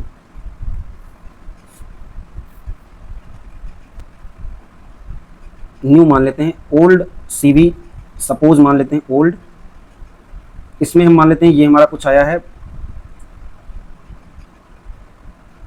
3, मान लेते हैं 3 आया। तो अगर जो बाय द वे आपने न्यू ऑब्जर्वेशन अगर जो बात है इसमें कुछ ऐड किए तो ये हमारा कम हो जाएगा, माइनस किए हैं तो ये बढ़ जाएगा, और अगर प्लस और माइनस किया है तब फिर क्या रहेगा, तब उसमें कोई चेंज नहीं आएगा, मतलब कांस्टेंट ही रहेगा, मतलब जो इसका वो ही। अब इसको हम थोड़ा समझ लेते हैं कैसे। देखो सीवी का पहले फार्मूला लिखो, सिग्मा अपॉन में ये, अगर जो कोई ये हम मान लेते हैं कि ये अगर जो बाद में हमारा आया है मीन, अगर जो बाद में हमारा 2 आया है और आपने क्या किया कि उसमें कुछ ऐड कर दिया, मतलब 2 आपने ऐड और कर दिया, तो आपको भी पता है कि मीन हमारा क्या हो जाएगा 4 हो जाएगा। अच्छा यही अगर जो बाद में हम ये मान लेते हैं कि सिग्मा हमारा अगर जो बाद में 2 दे रखा है तो इस पर कोई इम्पैक्ट नहीं पड़ेगा, इसमें सिग्मा 2 ही रहेगा। तो अब देखो, तो पहले जब ओल्ड वाला देखते हैं, ये ओल्ड हम निकाल रहे हैं, तो ओल्ड वाला अगर जो बाद में हम देखें तो ये हमारा 2 अपॉन में 2 तो ये हमारा 1 हो गया। अब देखो न्यू वाला, तो न्यू वाला अगर जो बाद में हम लोग देखेंगे तो यहाँ पर ये चूँकि ये सेम है ये 4 हो गया, तो यहाँ पर अगर जो बाद में हम लोग देखेंगे तो 1/2 ये हमारा हो जाएगा 0.5। अब देखो अगर 0.5 हो गया तो मतलब पहले से कम हो गया, यही देखो हमने लिखा डिक्रीज कर जाएगा।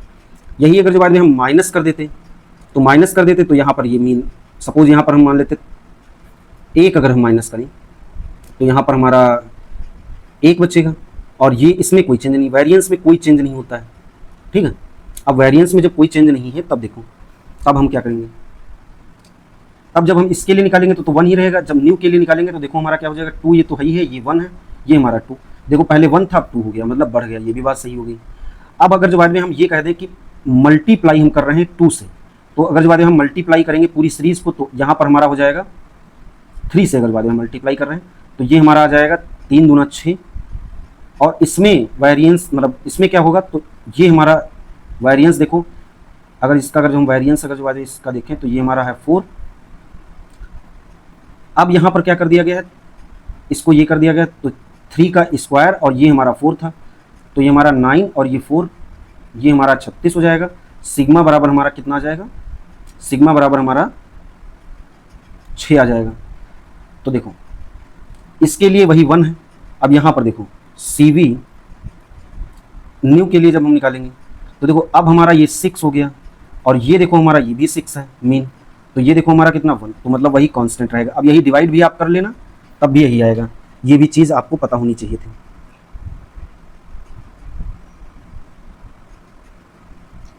देखो स्क्वायर ऑफ वेरिएंस, मतलब क्या बोला गया है कि वेरिएंस का स्क्वायर अगर हम करते हैं ऑफ डिस्ट्रीब्यूशन में तो इज क्या होगा, पहले देख लो स्टैंडर्ड डेविएशन क्या होता है। स्टैंडर्ड डेविएशन होता है अंडर रूट में वेरिएंस।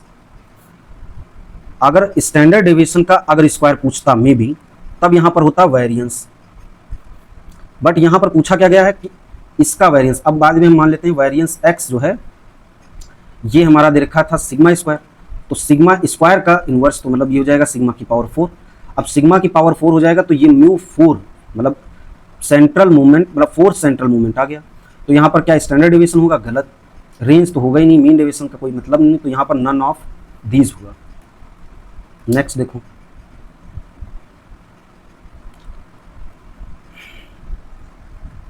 स्क्यूनेस में देखो बीटा 1 जो हमारा होता है म्यू 3 म्यू 2, 3 है तो यहाँ पर 2 कर दो नीचे वाले का, और ये और गामा 1 जो होता है हमारा वो हमारा होता है अंडर रूट बीटा 1।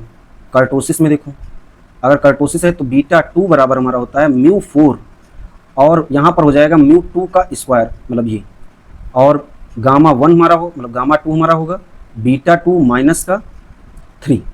अब पूछ रहा है third central movement, third central movement को म्यू 3 कहते हैं। बोल रहा है कि ये ऑफ डेटा गिवन है तो मेजर मतलब किसको आप मतलब किसको ये मेजर करेगा, तो ये सिमेट्रिक को मेजर करेगा। सॉरी एक मिनट, ये किसको मेजर करेगा ये मैं आपको बता रहा हूं। हाँ लिखा है, पहले पढ़ लेते हैं। देखो कर्टोसिस को तो नहीं करेगा, यूनिट फ्री सिमेट्रिक तो ये तो नहीं होगा, तो ये हमारा होगा क्योंकि यूनिट फ्री ये बता रहा है, बट ऐसा कुछ नहीं, ये इसके लिए ही सिर्फ यूज होता है।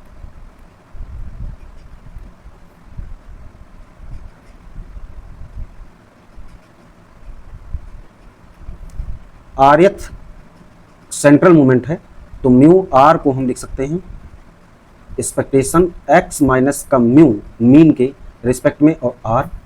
तो इसमें बोल रहा है कि चेंज करेंगे तो क्या चेंज होगा, तो पहली बात तो ये अगर नहीं पता है तो r बराबर यहाँ पर अगर 2 कर लो तो ये हमारा हो जाएगा म्यू 2 हो जाएगा मतलब वेरिएंस, और वेरिएंस के केस में आपको पता है जो वेरिएंस के केस में होगा वही इसमें होगा।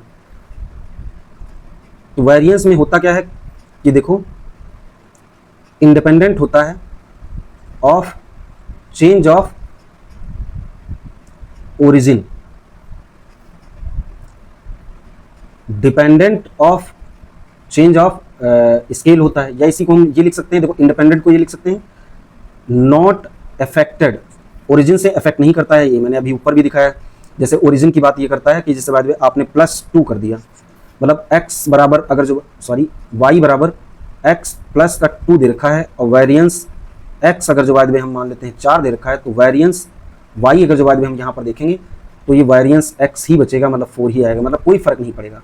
तो इंडिपेंडेंट या नॉट अफेक्टेड लिखा होता, यहाँ पे क्या लिखा होता नॉट, इसको मैं हटा देता हूँ, इसमें ये लिखा हो नॉट अफेक्टेड तब भी सही है, इंडिपेंडेंट लिखा हो तब भी सही है।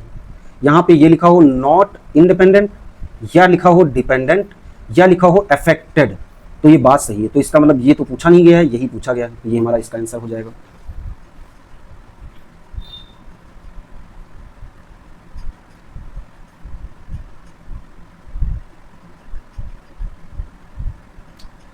लिखा है कर्टोसिस मेजर ऑफ पीकनेस, सिंपल सी बात, पीकनेस को मेजर करता है। ये हमारा गिवन दे रखा है कर्व कॉल्ड मेसोकर्टिक। पहले ग्राफ बना देते हैं, और ग्राफ में ये हम मान लेते हैं कि ये हमारा कुछ नॉर्मल डिस्ट्रीब्यूशन, फिर नॉर्मल डिस्ट्रीब्यूशन के बाद में एक हम ये बना देते हैं, फिर एक हम इसके इस तरह से बना देते हैं। तो ये जो होता है ये हमारा होता है लेप्टोकर्टिक, ये होता है मेसोकर्टिक, और ये होता है हमारा प्लेटिकर्टिक। और ये कब होता है ये ज़रा देख लो, जब ये निगेटिव है। देखो ये जब ये x ये लिखा होता है तो ये निगेटिव का ही तो साइन है, तो ये निगेटिव जब बोले तो प्लेटिकर्टिक, अगर पॉजिटिव बोले तो यहाँ पर लेप्टोकर्टिक, अगर इक्वल बोले तो मेसोकर्टिक। चूँकि मेसोकर्टिक के बारे में पूछा गया है तो थर्ड। देखो वही है कि मैंने जो बोला था कि आपको पहले सारे क्वेश्चन करने हैं वो जो मतलब क्वेश्चन टाइप के नहीं है, मतलब जिसमें कैलकुलेशन नहीं है, क्योंकि ये देखो ये कितने जल्दी जल्दी हो रहे हैं, इसमें अब हम क्या बताएं, यही है same. Mean deviation of the data minimum होगा व्हेन जब मेजर्ड करेंगे, तो mean deviation about any point A, तब इसको हम लिखते हैं एक्सपेक्टेशन, ये मॉडुलस का साइन लगाएंगे, x माइनस का a लिखेंगे। और यही अगर जो बात है मीन डेविएशन अबाउट मीडियन अगर जो हो जाए तो ये हम लिखेंगे एक्सपेक्टेशन x माइनस का मीडियन, और ये जो हमारा होगा ये हमारा मिनिमम होगा। कैसे मिनिमम होगा अगर जो ये देखना चाहते हो तो चलो दिखा देते हैं। 0 1 2 4 9 ये सपोज डेटा दे रखा है।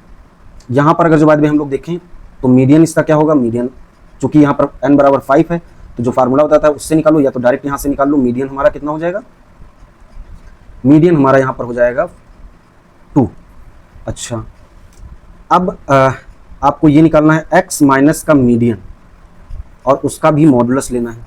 तो देखो जब इससे करेंगे तो देखो यहाँ पर हमारा 2 ही रहेगा, जब 1 से करेंगे तब मतलब 1 माइनस का 2 तो ये हमारा माइनस का 1, ये भी 1 ही रहेगा। इससे करेंगे तो हमारा 0 हो जाएगा, इससे करेंगे तो देखो हमारा 2 आएगा, इससे करेंगे तो ये हमारा 7 आएगा, और इसका हम सम कर लेंगे तो सम ये देखो हमारा कितना होगा 10 2 12, मतलब इसका जो सम है वो 12 आ गया। अच्छा, अब कोई चलो हम मीन एनी पॉइंट मैं बोल रहा था, बट अगर जो बात है मैं मीन के अबाउट अगर मैं चेक करूं तो देखो यहाँ पर 0 + 1 + 2 + 4 + 9 डिवाइडेड बाई 5, तो यहाँ पर और हाँ यहाँ पर 0 है तो ये नहीं कि यहाँ पर 0 को हटा दिया फिर 4 से मल्टीप्लाई, ये नहीं होता है। मीन का एक कॉन्सेप्ट नहीं है, सारी ऑब्जर्वेशन को आपको कैलकुलेट करना पड़ेगा, सारी ऑब्जर्वेशन को आपको मेजर करना पड़ेगा। तो ये हमारा हो जाएगा 10 और ये हमारा हो जाएगा 16 और ये हमारा हो जाएगा 5, तो 5 3 15 बचेगा 1, तो 5 दूनी 10। अब ये हमारा आ गया। अब यहाँ पर अगर जो बात है x माइनस का मीन से अगर जो बाद में हम निकालें तो देखो क्या होगा, यहाँ पर तो 3.2 ही रहेगा, यहाँ पर अगर जो बाद में हम देखें तो 2.2 रहेगा, यहाँ पर अगर जो बाद में हम लोग देखें तो 1.2 रहेगा, यहाँ पर अगर जो बाद में हम लोग देखें, एक मिनट कैलकुलेटर से कर लें,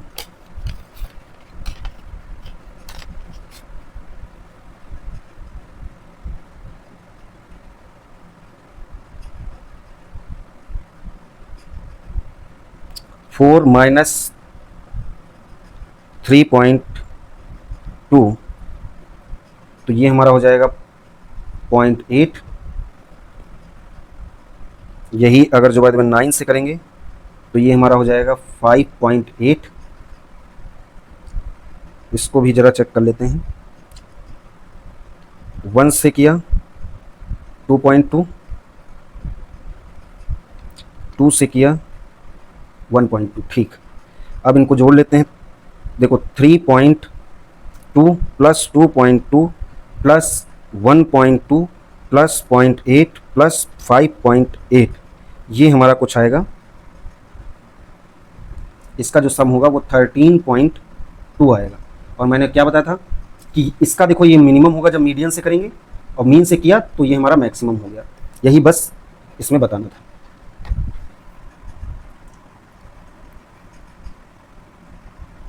फिर देखो बोला गया है कि अच्छा हाँ, अगर जो बाद में यही ऊपर वाले क्वेश्चन में अगर जो ये होता xi माइनस का मीन से अगर जो करते तो ये हमेशा 0 रहेगा। अगर जो बाद में यही xi माइनस का x बार और इसका स्क्वायर होता तो ये भी जब भी निकालोगे तो ये मिनिमम रहेगा, और उसमें भी मिनिमम था, इसमें भी मिनिमम रहेगा। मिनिमम लिखा हो लीस्ट लिखा हो बात एक ही है। अच्छा, आपको ये भी पता होगा अर्थमेटिक मीन ग्रेटर होता है, इक्वल भी होगा ज्योमेट्रिक मीन के, ग्रेटर होगा इक्वल होगा हार्मोनिक मीन। इक्वल कब होगा, जब सेम डेटा दे रखा होगा 2 2 2 इस तरह से जब डेटा दे रखा होगा तब अर्थमेटिक मीन बराबर होगा ज्योमेट्रिक मीन बराबर होगा हार्मोनिक मीन। अगर जो बाय द वे डेटा में मतलब से डेटा जो दे रखा है उस डेटा में अगर आउटलायर्स हैं, आउटलायर्स कह सकते हो, या एक्सट्रीम वैल्यूज़ हैं। एक्सट्रीम वैल्यूज़ क्या होती हैं, जैसे 1 2 30 1000 इस तरह से जब दे रखा होगा तो ये इसका सबसे ज़्यादा आएगा मीन, जो वैल्यू आएगी इसकी उससे कम आएगी और इसकी सबसे कम आएगी। तो जब कभी एक्सट्रीम वैल्यूज़ या आपसे बोल दे आउटलायर्स के लिए कौन बेस्ट रहेगा, तो हमेशा ये रहेगा। अच्छा, नेक्स्ट और एक चीज़ देख लो, ज्योमेट्रिक मीन का जो स्क्वायर होता है वो अर्थमेटिक मीन और हार्मोनिक मीन के बराबर होता है। सपोज ए और बी कोई दो एलिमेंट्स हैं, तो इसका अर्थमेटिक मीन अगर जो बात भी आप निकालोगे तो a plus b divided by 2। Geometric mean निकालोगे तो ये हमारा हो जाएगा अंडर रूट में, अंडर रूट मतलब यहाँ पर 2 आएगा क्योंकि दो ही ऑब्जर्वेशन है, तो a और b आ जाएगा। इसको अगर जो बात हम करेंगे तो ज्योमेट्रिक मीन इसका स्क्वायर और ये हमारा होगा ए बी। हार्मोनिक मीन अगर जो बात भी आप निकालोगे तो चूंकि 2 हैं और ये हमारा हो जाएगा 1/a, ये हो जाएगा 1/b, तो यहाँ पर अगर जो हम देखेंगे 2ab और ये हमारा हो जाएगा a प्लस बी। तो यहाँ पर देखो हार्मोनिक मीन जो है हमारा, ये देखो ये जो वैल्यू है ये अगर जब बाद हम देखें तो अर्थमेटिक मीन नीचे आ जाएगा, ज्योमेट्रिक मीन जो हमने ये लिखा था तो ये हो जाएगा, इसको इधर भेजेंगे यही आएगा, ये भी हमने बता दिया। देन देखो आपसे पूछा गया है कि डेफिनेशन ऑफ स्टैटिस्टिकल प्रोबेबिलिटी, इसको मतलब किसने दिया था? इसी स्टैटिस्टिकल प्रोबेबिलिटी को मैथमेटिकल प्रोबेबिलिटी भी बोल सकते हैं। इसको दिया था लाप्लास ने, इसको दिया था। और अगर बोले फ्रीक्वेंसी प्रोबेबिलिटी अगर उसकी बात करता है तो ये हमारा ऑन मिस ने दिया था। अब यहाँ पर अगर जो बात हम कुछ फैक्ट अगर देखें स्टैटिस्टिकल प्रोबेबिलिटी की अगर बात करेगा तो ये हमारा कुछ ये रहेगा, प्रोबेबिलिटी टोटल पॉसिबल आउटकम्स और फेवरेबल आउटकम्स, जिसको हम m/n से इस तरह से, और जो फ्रीक्वेंसी वाला जब रहेगा या इसको एक और नाम से भी रिलेटिव फ्रीक्वेंसी रिलेटिव प्रोबेबिलिटी अगर जो ये अगर नाम देता है रिलेटिव प्रोबेबिलिटी, तब अगर जो बाद में आपको लिखना है तो प्रोबेबिलिटी ई, तो इसमें लिमिट लग जाती है। और ये कॉन्सेप्ट खैर अगर जो बाद में आपको सीखना है तो उसके लिए प्रॉपर वीडियोस देखनी पड़ेंगी क्योंकि वहाँ पर सारा समझाया हुआ है। ये हालांकि कभी पूछा नहीं जाएगा बट मैं फिर भी बता रहा हूँ। इन्होंने एक बुक लिखी थी the doctrine of chance, doctrine of chance. ये कब लिखा था? 1718 में। लाप्लास ये जब लिखा है तो ये इस तरह से भी लिखा हो सकता है, पीएस लाप्लास, तब भी सेम है। और यहाँ पे अगर रिचर्ड लिखा है तब भी बात वही है। देन इसके बाद में हाँ, इसको स्टैटिस्टिकल प्रोबेबिलिटी या इसी को हम बोल सकते हैं क्लासिकल प्रोबेबिलिटी। एक मिनट मैं इसको हटा दूं देन बताऊं। लाप्लास प्रोबेबिलिटी बोल दे, स्टैटिस्टिकल प्रोबेबिलिटी बोल दे, क्लासिकल प्रोबेबिलिटी बोल दे, रिलेटिव प्रोबेबिलिटी अगर जो बोलता है रिलेटिव प्रोबेबिलिटी तो ये यहां पर होगा।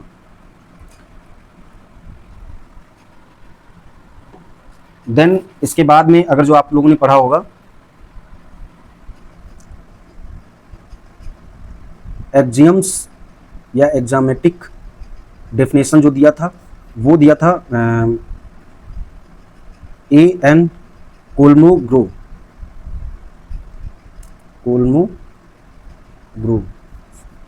ठीक है, तो ये भी आपको ध्यान रखना है।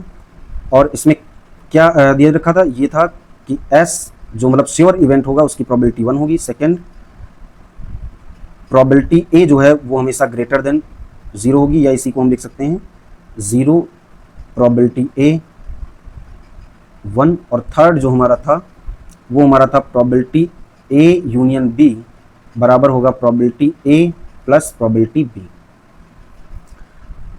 प्रोबेबिलिटी A यूनियन B का जो फार्मूला होता है वो होता है probability A plus probability B minus का प्रोबेबिलिटी A इंटरसेक्शन B।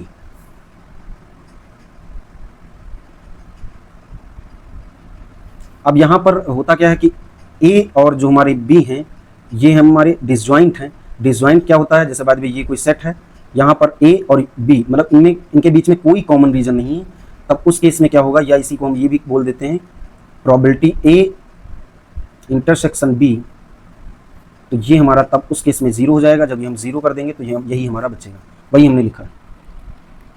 यहाँ तक भी किसी को कोई दिक्कत नहीं। ये देखो इसका ये वाला आंसर डायरेक्ट आपको याद ही रखना है। Same question UP triple SC में पूछा गया है, वो भी 2026 एसओ का एग्ज़ाम था, वहाँ पे सेम क्वेश्चन पूछा गया है। अब इसी को हम सॉल्व करते हैं। इसका ये आंसर ही याद ही कर लेना है। प्रोबेबिलिटी बी गिवन ए बराबर होगा probability A intersection B upon में प्रोबेबिलिटी ए। तो देखो प्रोबेबिलिटी ए तो यहाँ पर ये देखो पता है, प्रोबेबिलिटी बी नहीं आपको पता है, सॉरी प्रोबेबिलिटी इंटरसेक्शन का आपको नहीं पता है। तो इंटरसेक्शन आप कैसे निकालोगे वो जरा देखो। डी मॉर्गन्स लॉ एक होता है, वो जरा देखो। ए यूनियन बी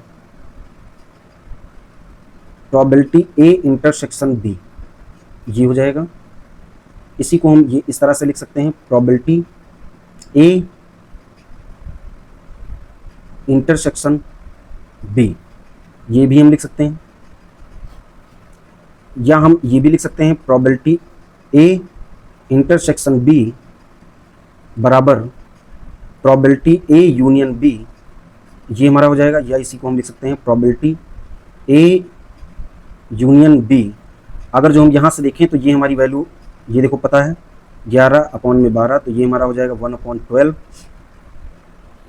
अब चूंकि ये निकालना थोड़ा सा कठिन काम है, बट कठिन नहीं है। अगर जो बाद में ए इंटरसेक्शन बी, ये कैसे निकलेगा, इंडिपेंडेंट होता तब तो निकल जाता,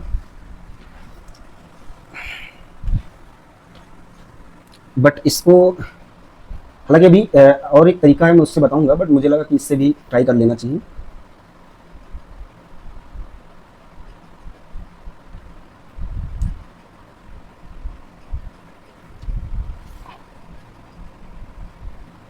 बात वही है, हो जाएगा।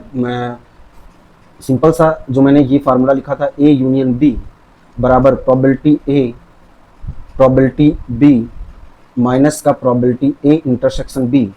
तो जब ये लिखा है और इसी में अगर जो ये इस तरह से कर दें तब भी निकल जाएगा। बट ये मतलब ये इतना करने की कोई ज़रूरत ही नहीं, क्योंकि जब हमारा सीधा सा क्वेश्चन दे रखा है तो हम उसको ऐसे ही डील कर लेंगे।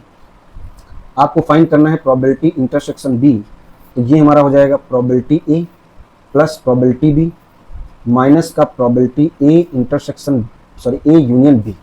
वही बस इसको इधर से उधर कर दिया। ये देखोगे तो 1/3, ये हमारा दे रखा है 3/4, ये हमारा दे रखा है 11/12। अगर जो बाद में यहाँ पर हम 12 अगर हम कॉमन ले लें तो देखो यहाँ पे 4 आ जाएगा, यहाँ पे आ जाएगा 12, यहाँ पर 11। तो यहाँ पर अगर जो बाद में हम देखें 5/12 हो जाएगा। अच्छा सॉरी 3 से होगा ना, 4 और ये भी 4, तो ये हमारा 9 होगा। 9 जब इससे जाएगा, या इसको 13 माइनस 11, ये हमारा हो जाएगा, बचेगा 2, तो ये हमारा आ जाएगा 1/6। आपको प्रोबेबिलिटी बी गिवन ए पता करना है, इसकी वैल्यू 1/6 है। ए प्रोबेबिलिटी इसकी अगर हम देखें तो 1/6 3 है, तो ये देखो 1/6, ये हमारा 3 हो जाएगा, ये हमारा 1/2 आ जाएगा। और ये आंसर मतलब आपको बस याद कर लेना, क्योंकि ये क्वेश्चन पूछा जाता है, तो इसको आप ध्यान रखिएगा। देखो डी मॉर्गन्स लॉ यहाँ पे लग जाएगा। अगर जो बात है ए बी यहाँ पे इंडिपेंडेंट है, तो वही जो हमने बताया था, ए इंटरसेक्शन बी क्या होगा, प्रोबेबिलिटी ए इंटरसेक्शन है तो यूनियन में बदल जाएगा, ये बात आप ध्यान रखिएगा। और इसको हम लिख सकते हैं प्रोबेबिलिटी ए यूनियन बी। अब यहीं पे चाहो तो इससे भी मैं देखो 2-3 तरीके हैं, वहाँ पे जो याद आ जाए, probability A plus probability B minus का प्रोबेबिलिटी ए इंटरसेक्शन बी। देखो चूंकि इंडिपेंडेंट है तो प्रोबेबिलिटी ए इंटरसेक्शन बी, ये हमारा होता है प्रोबेबिलिटी ए प्रोबेबिलिटी बी। तो यहाँ पे अगर जो बात है ये थोड़ा देखो लंबा प्रोसेस है, बट अभी सोचो अगर जो आपको वहाँ पर यही याद आए तो आप इससे भी कर सकते हो, प्रोबेबिलिटी ए इंटू में प्रोबेबिलिटी बी। यहाँ पे अगर हम देखें तो ये हमारा हो जाएगा प्रोबेबिलिटी ए, ऐसे ही लिखो। यहाँ पे अगर जो बात है हम प्रोबेबिलिटी बी अगर जो हम कॉमन ले लें तो 1 माइनस का प्रोबेबिलिटी ए, अगर जो हम इसको माइनस अंदर भेज दें तो ये हमारा कुछ हो जाएगा, ये माइनस हो जाएगा, ये हमारा कुछ ये आ जाएगा। तो 1 माइनस का प्रोबेबिलिटी, इसको हम लिख सकते हैं प्रोबेबिलिटी ए का ट्रांसफॉर्म, और ये हमारा इनटू में बचेगा 1 माइनस का प्रोबेबिलिटी बी, जिसको हम लिख सकते हैं प्रोबेबिलिटी बी ये। तो यहाँ पर अगर जो बाद में हम लोग देखें तो देखो ये वाला हमने प्रूफ कर दिया और ये भी अभी उससे हमने बता दिया। अब ये वाला ये भी वही है भाई, ये यही तो लिखा है, बट ये ना करके अगर जो बाद में चूंकि इंडिपेंडेंट है तो आप ये भी लिख सकते हो, इसको आप ये भी लिख सकते हो 1 माइनस का प्रोबेबिलिटी ए, 1 माइनस का प्रोबेबिलिटी बी। आप इसी को अब अंदर मल्टीप्लाई करोगे तो ये हमारा हो जाएगा 1 माइनस का probability A union B, same उसी तरह से। और ये भी same question multiple times, at least कम से कम 8 से 9 बार तो ये जरूर क्वेश्चन पूछा गया, सेम टू सेम, कुछ नहीं चेंज, वहां पे भी ऑल ऑफ दीज ही रहेगा ऑप्शन।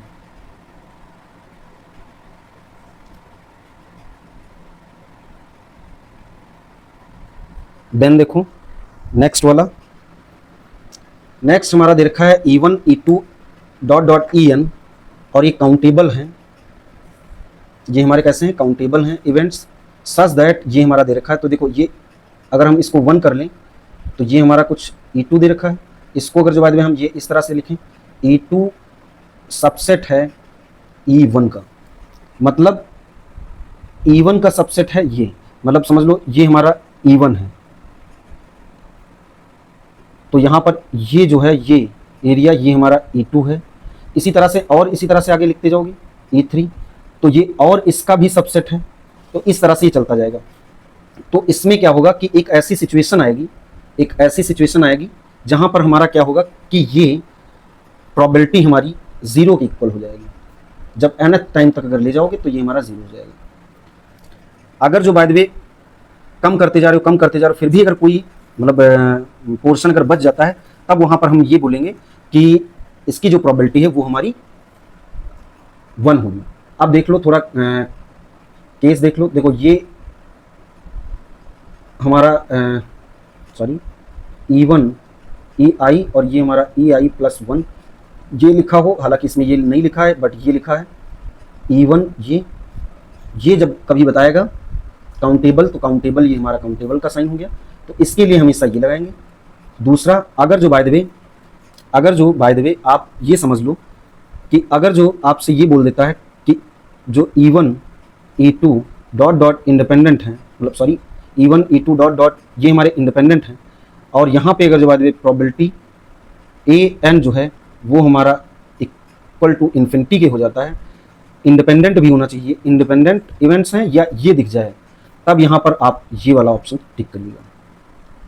मतलब यहाँ पे प्रोबेबिलिटी EN की ये रहेगी, यहाँ पे प्रोबेबिलिटी EN की जो है हमारी वो हमारा माइनस मतलब ये इन्फिनिटी के बराबर होगा, और यहाँ पर E1 E2 dot dot E dot dot infinity तक ये हमारा जो रहेगा इंडिपेंडेंट है, तब ये रहेगा। तो ये और ये यहाँ थोड़ा बता देते हैं कि ये किसका है, बोरल सेंट्रल लेमा, या इसको 0-1 लॉ भी कहते हैं, मतलब इस तरह से दे रखा हुआ 0-1 लॉ, तो इसको यही कहते हैं। इसकी ये 2 कंडीशन होती हैं, उसी पे पूछा जाता है। नेक्स्ट देखो,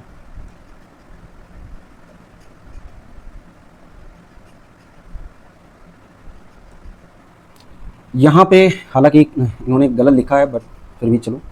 पहली बात तो इसका आप MGF देख लो, MXT, तो ये हमारा होता है P1 माइनस का QET। इसका जो हमारा MGF होता है E की पावर लैम्डा E की पावर T माइनस का 1। बाइनोमियल में क्या होता है MGF, Q प्लस PET की पावर N।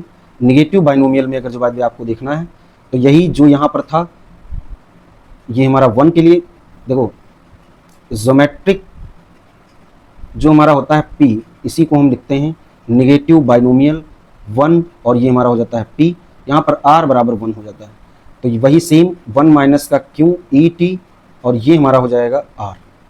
तो ये सारे दे रखे हैं, यहाँ पर इन्होंने ये गलत लिखा है, यहाँ पर ये होना चाहिए क्यों होना चाहिए, और ये भी हाँ, और तो पूरा सही है। देखो इन्होंने ये क्या लिखा है वो देखो, इन्होंने लिखा है P और ये जो है माइनस में लिखा है तो इसको हम नीचे लिख सकते हैं, 1 माइनस का QET होना चाहिए, तब इस केस में हमारा ये होगा। नेक्स्ट देखो,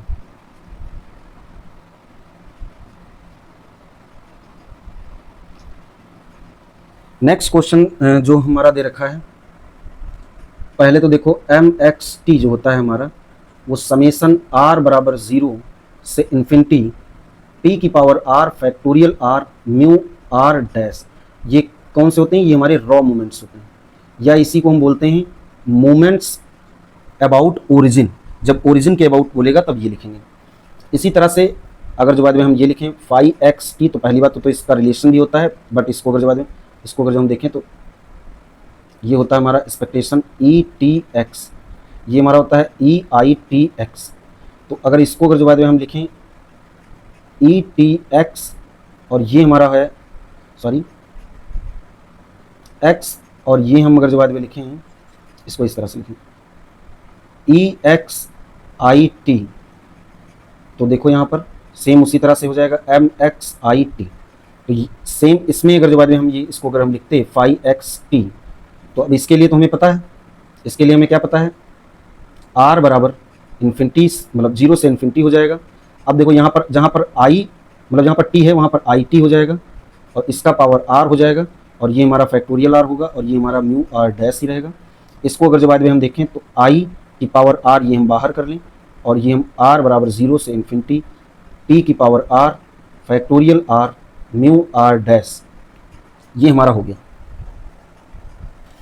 यहाँ तक हमें नहीं लगता किसी को कोई दिक्कत होगी। और ये भी आपको अगर पता हो, I स्क्वायर बराबर होता है -1, I इंटू I अगर जो देखें तो ये भी हमारा -1, I बराबर 1 अपॉन में I, ये भी हम लिख सकते हैं। अगर हम ये देखें इसकी पावर R है तो इसकी भी पावर R होगा।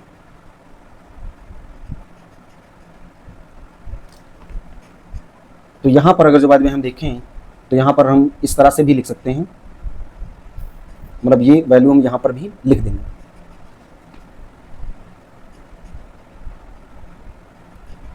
अब ये हो गया। अब इसका जरा देखो, तो वही जो मैंने अभी तक फार्मूला लिखा था, तो इसका फार्मूला क्या था? R बराबर 0 से इन्फिनिटी T की पावर R फैक्टोरियल R, और ये म्यू R डैश।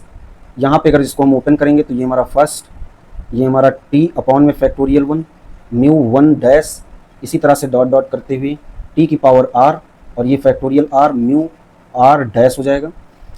अब इसको हम ओपन करते हैं जो इस दे रखा है, तो इसको जब हम ओपन करेंगे तो देखो सेम वही 1 T अपॉन में थीटा डॉट डॉट T की पावर R और थीटा की पावर R, ये है। अब इससे इसका कंपैरिजन करेंगे, तो चूंकि यहाँ पर फैक्टोरियल R नहीं है तो हम ऊपर नीचे फैक्टोरियल R कर लेंगे। तो देखो ये देखो सेम है, तो बचा क्या? यही हमारा बचा है, तो ये हमारा बचा। तो इसका मतलब हम यहाँ पर ये इतनी जो वैल्यू है ये हमारा ये हो जाएगा, मतलब म्यू R डैश बराबर हमारा हो जाएगा फैक्टोरियल R अपॉन थीटा की पावर R। म्यू 1 डैश बराबर होता है एक्सपेक्टेशन X, ये हमारा हो जाएगा 1, और ये हमारा हो जाएगा थीटा। इसी तरह से म्यू 2 डैश, जिसको हम एक्सपेक्टेशन X स्क्वायर भी बोलते हैं, ये हमारा हो जाएगा 2 अपॉन में थीटा। अब वेरिएंस चूँकि आपसे पूछा गया है, तो वेरिएंस का फार्मूला होता है X स्क्वायर माइनस का एक्सपेक्टेशन X और इस पूरे का होल ऑफ स्क्वायर, ये हमारा 2 अपॉन में थीटा स्क्वायर दे रखा है, ये हमारा 1 अपॉन थीटा स्क्वायर है। तो यहाँ पर अगर जो हम देखेंगे तो 1 अपॉन में थीटा स्क्वायर हो जाएगा। यहाँ पे अगर जो बाद में हम लोग देखेंगे तो ये हमारा आंसर, ये हमारा एक्सपेक्टेशन X लिखा है, और ये हमारा लिखा है वेरिएंस X। वेरिएंस आपसे पूछा गया है, देख लो यहाँ पर। नेक्स्ट अगर जो बाद में हम लोग देखें, नेक्स्ट देखो क्या क्वेश्चन बोला गया है।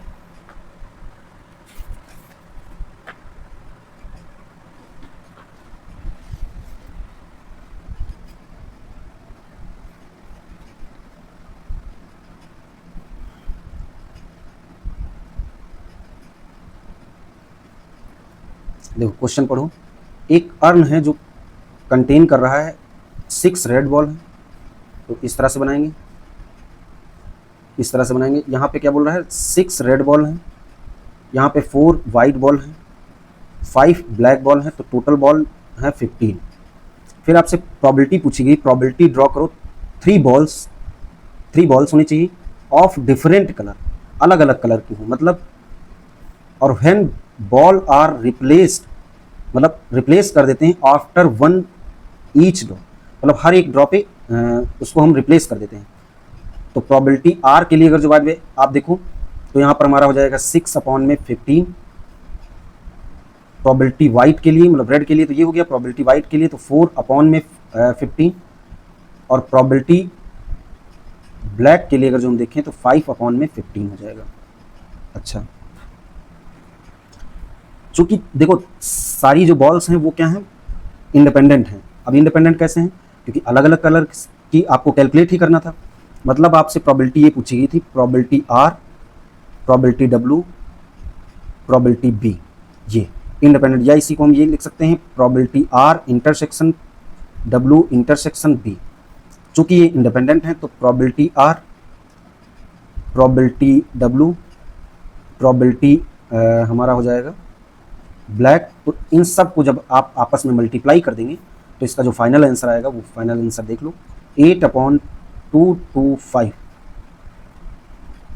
अगर जब आप देखोगे तो आ भी जाएगा, इसके बाद 15 15 15 6 4 5, तो ये 3 2 जा, ये हमारा 8 हो गया, और 15 गुणे 15 हमारा होता है 225। ऑप्शन हमारा बी, ऑप्शन यहाँ पर हमारा बी हो जाएगा। नेक्स्ट देखो,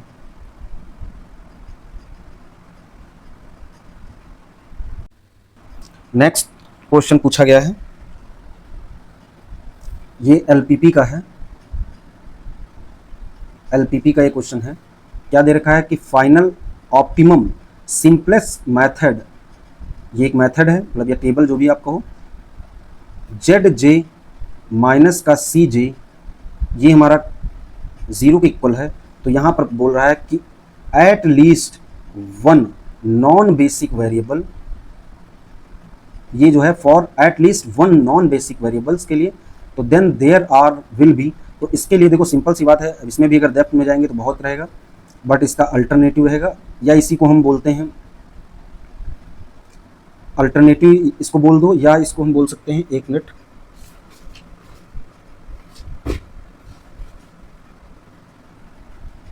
अल्टरनेटिव सॉल्यूशन, या इसको मल्टीपल सॉल्यूशन में भी बोला जाता है। हाँ, अल्टरनेटिव या मल्टीपल मतलब एक से ज़्यादा, तो ये आप ध्यान रखिएगा। एलपीपी के भी क्वेश्चन पूछ लेता है तो ये आपको ध्यान रखना पड़ेगा इसके लिए। एलपीपी के बात क्या है, उसके कुछ फार्मूले होते हैं, वो फार्मूले आपको ध्यान रखने हैं।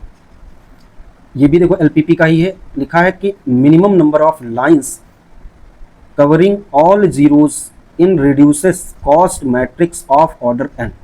ऑर्डर एन मतलब एन क्रॉस एन की बात कर रहा है। मिनिमम आपको पहले तो ये ध्यान रखना है, लाइंस को कवर करता हूँ, मतलब ये वही वाली, जैसे जब आप टेबल बनाते थे सिंपलेक्स मेथड या हंगेरियन मेथड या असाइनमेंट प्रॉब्लम, तो उसमें होता क्या था कि जैसे 3 2 ऐसे कुछ लिखा होता था, फिर उसमें जीरोस कुछ काउंट करे जाते थे, तो वो थोड़ा आपको देखना पड़ेगा। उनको अगर कवर करे तो कितना मिनिमम कितना होगा, तो मिनिमम की बात पूछ रहा है, तो मिनिमम यहाँ पर ध्यान रखना। मिनिमम लाइंस कवर्स करने के लिए यहाँ पर क्या होगा, less than n, at most n, इसका मतलब हो गया ज़्यादा से ज़्यादा एन। एट लीस्ट का मतलब क्या होता है, थोड़ा ये अच्छा चलो समझा देते हैं। एट लीस्ट, और इसमें बहुत बार मैंने देखा है कि लोग कंफ्यूज होते हैं। देखो एट लीस्ट जब कभी बोला जाए, एट लीस्ट 5, अब इसको रियल लाइफ एग्जांपल से मैं बताता हूँ। जैसे बाय द वे, अगर जो बाय द वे ये समझो कि घर पे अगर जो बाय द वे आपके मनपसंद से बाय द वे किसी को अगर मैं मान लेता हूँ पनीर पसंद है, तो वो अगर जो बाय द वे घर पे खाना बना, तो अगर जो बाय द वे किसी उनकी मम्मी ने अगर पूछा कि आज कितनी रोटी खाओगे, तो जब अच्छा मतलब उसके मनपसंद की सब्जी है तो क्या बोलेगा, कम से कम 4 तो खाऊंगा। तो कम से कम 4 का मतलब क्या है, 4 तो खाएगा ही खाएगा, 5 भी खा सकता है, 6 भी खा सकता है, 7 भी खा सकता है, मतलब इस तरह से कम से कम एटलीस्ट का मतलब ये हो गया। अगर सपोज मान लो करेले की अगर सब्जी बनी, तब वहाँ पर क्या होगा, वो बोलेगा बस ज़्यादा से ज़्यादा 2 खाएंगे। तो ज़्यादा से ज़्यादा 2 का मतलब 1 भी खा सकता है, हो सकता है 1 भी ना खाए, हो सकता है एक खाली, हो सकता है दो, लेकिन दो से ज़्यादा नहीं। ये यहाँ पर इसका मतलब होता है। ये थोड़ा मुझे लगा कि बता देना चाहिए, तो थोड़ा ध्यान रखो। फिर देखो यहाँ पर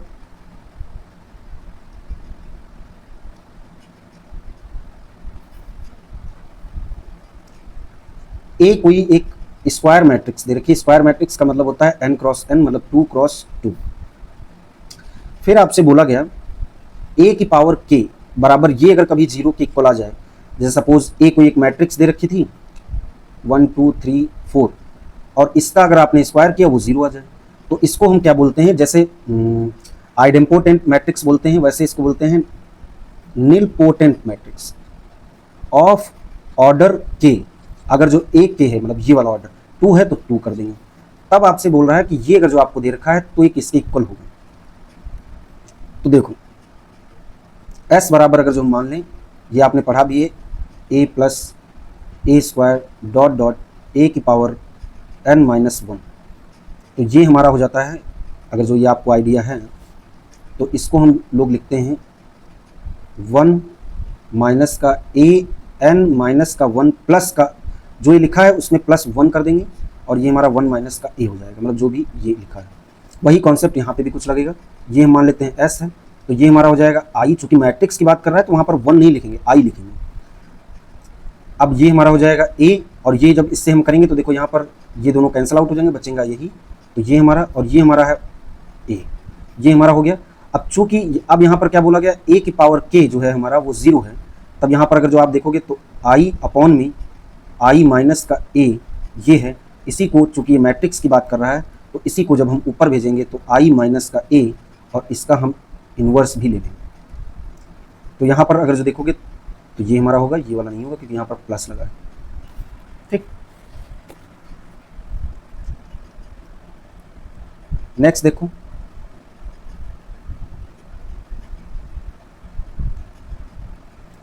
देखो बहुत आसान आसान क्वेश्चन है, तो इसलिए पूरा देखना तब जाकर के समझ में आएगा। लिखा है रैंक ऑफ मैट्रिक्स, मतलब यहाँ पर मैट्रिक्स का मतलब कोई एक मैट्रिक्स ए है जिसमें प्री मल्टीप्लाई करेंगे, pre multiplication of non singular matrix. तो ए अगर जो बाद में हम मान लेते हैं 1 2 3 4 कुछ ये है, तो अगर जो बाद में इसका अगर जो हमें रैंक अगर फाइंड करना है, ऑर्डर इसका 2 क्रॉस 2 होगा। यहाँ पर अगर जो बाद में हम लोग देखें तो ये हमारा हो जाएगा 4, और ये हमारा हो जाएगा 6, ये हमारा आ जाएगा माइनस का 2 जो कि इक्वल नहीं है 0 के, तो ये हमारा हो जाएगा,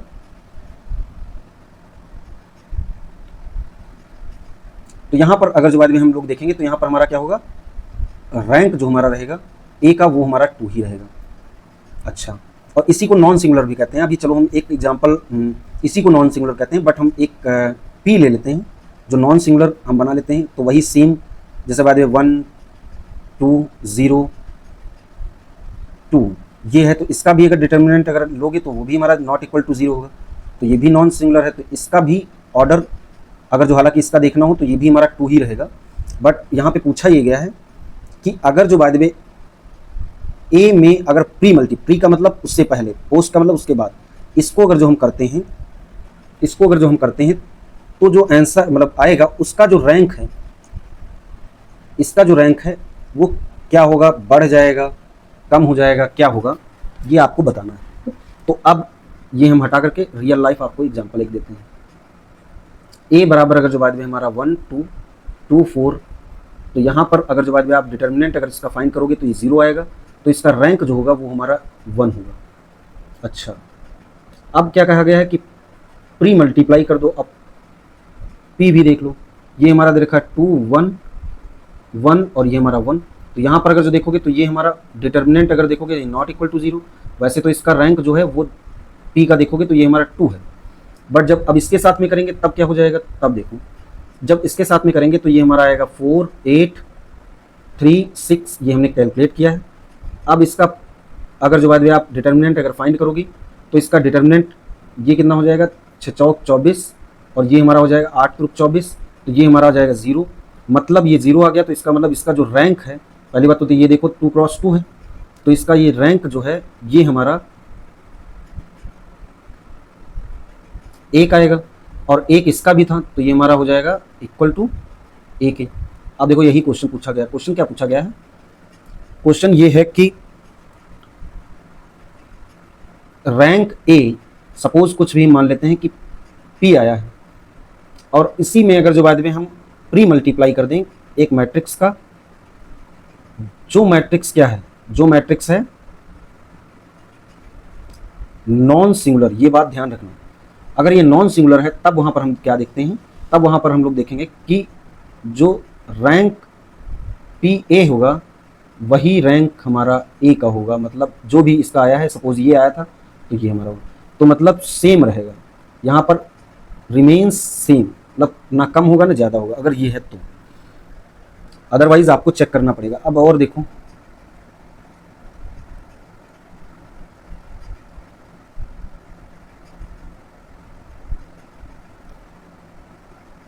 क्रेमर रूल, अगर जो बाद में आपको आइडिया है उसका, क्रेमर रूल, तो देखो क्रेमर रूल किस तरह से वर्क करता है, इसी पे हम अगर अप्लाई करें तो देखो ए बराबर हमारा होगा 1 2 6 -3 1 माइनस का 7 1 4 8, ये हमारा आ गया। एक्स जो है हमारा एक्स वाई जेड है, वही हमारी वैल्यूज़ हैं, मतलब ये। अब यहाँ पर अगर किसी को एक्स से अगर जो एतराज़ है तो भैया इसे टी कर लेना।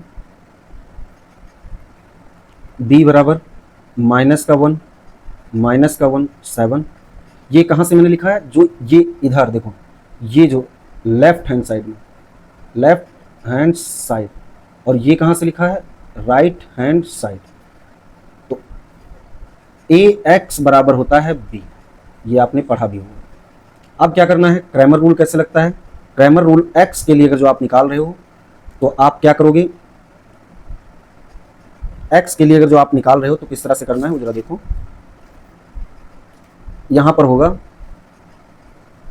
ए आर, मतलब सॉरी ए एक्स, इसका डिटर्मिनेंट और ए का डिटर्मिनेंट। फिर ये देखो वाई के लिए अगर निकाल रहे हो तो वही ए वाई और उसका डिटर्मिनेंट मतलब ए, और अगर जेड के लिए निकाल रहे हो तो ये ए एक्स सॉरी ए जेड का डिटर्मिनेंट और ए का डिटर्मिनेंट। तो इस ए का जो डिटर्मिनेंट है ये हमने कैलकुलेट किया है, आप चेक करना। ये जो हमारा डिटर्मिनेंट आएगा वो 80 आएगा। अब जरा थोड़ा यहाँ पर ये देख लो कि ए एक्स कैसे लिखोगे, तो ए एक्स जो लिखा जाता है वो किस तरह से लिखा जाता है वो जरा देखो। देखो एक्स वाई जेड, जब एक्स की बात कर रहा है तो मतलब सिर्फ एक्स वाले और सारे छोड़ दो। वहां पर जहां पर एक्स है वो बी से उसको रिप्लेस कर दो, उसको बी से रिप्लेस कर दो। तो -1 और 7, और ये जितने भी वैल्यूज वही सेम टू सेम लिख दो। 1 -7 1 -4 8। तो जो इसका डिटर्मिनेंट है, इसकी जो वैल्यू है वो हमारी आई है, वो भी 80 आई है। अब हम सारी मतलब वैल्यूज लिख देते हैं जिससे आप आराम से निकाल लो, उसको आप ट्राई करना। ए एक्स निकालोगे तो ये भी 80 आएगा, और ऐसे ही जब ए वाई के लिए निकालोगे तो वही एक्स वाई जेड, मतलब ये वही सेम ए की वैल्यू, ये उसकी यहाँ पर बी से रिप्लेस कर देना। तो ये अगर जो बाद में आप देखोगे तो ये भी हमारा 80 ही आएगा, और ए जेड अगर जो बाद में आप देखोगे तो ये भी हमारा 80 ही आएगा। अब यहाँ पर थोड़ा सा एक्स वाई जेड की वैल्यूज अगर जो बाद में जैसे मैंने बताया था, तो जब इससे निकालोगे 1 आएगा, वाई से निकालोगे ये भी 1 आएगा। अब सपोज आपने बस इतना ही किया और इतने से आपने ये दोनों वैल्यूज निकाल ली, जेड की निकालनी है किसी एक में रख दो भाई। यहाँ पर अगर जो बात है, चलो इसमें अगर हम रखते हैं तो देखो 1 3 प्लस का जेड बराबर -1, तो जेड बराबर देखो यहाँ पर -2, तो ये -1 और ये माइनस उधर जाएगा प्लस हो जाएगा, ये हमारा देखो इसका भी 1, तो जेड भी 1। अब देखो एक्स भी 1, वाई भी 1, जेड भी 1। तो क्या देखो एक्स की वैल्यू ये है तो इसका मतलब ये गलत, वाई की क्या ये है ये भी गलत, जेड की क्या ये है ये भी गलत, इसका मतलब सही क्या है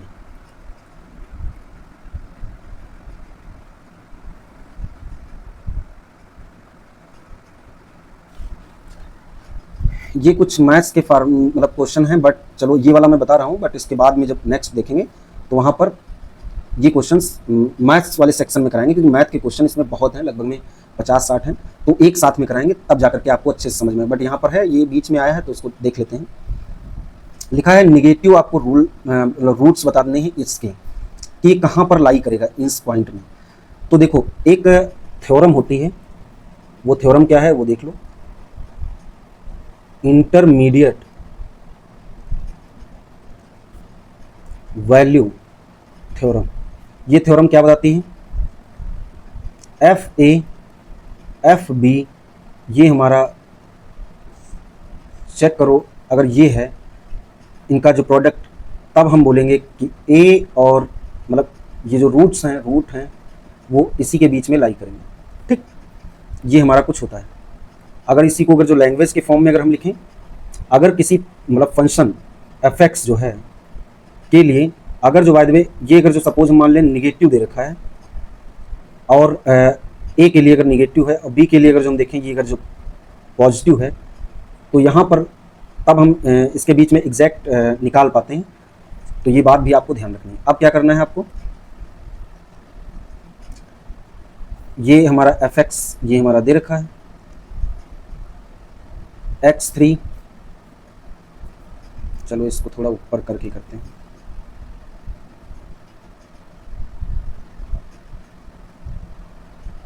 देखो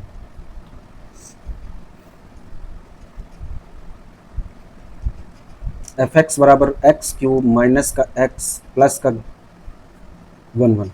अगर जो पहले चाहो तो 0 से ही स्टार्ट कर लो, तो f0, तो f0 पे अगर जो बात आप चेक करोगे तो ये हमारा 1 1 आएगा जो कि हमारा पॉजिटिव।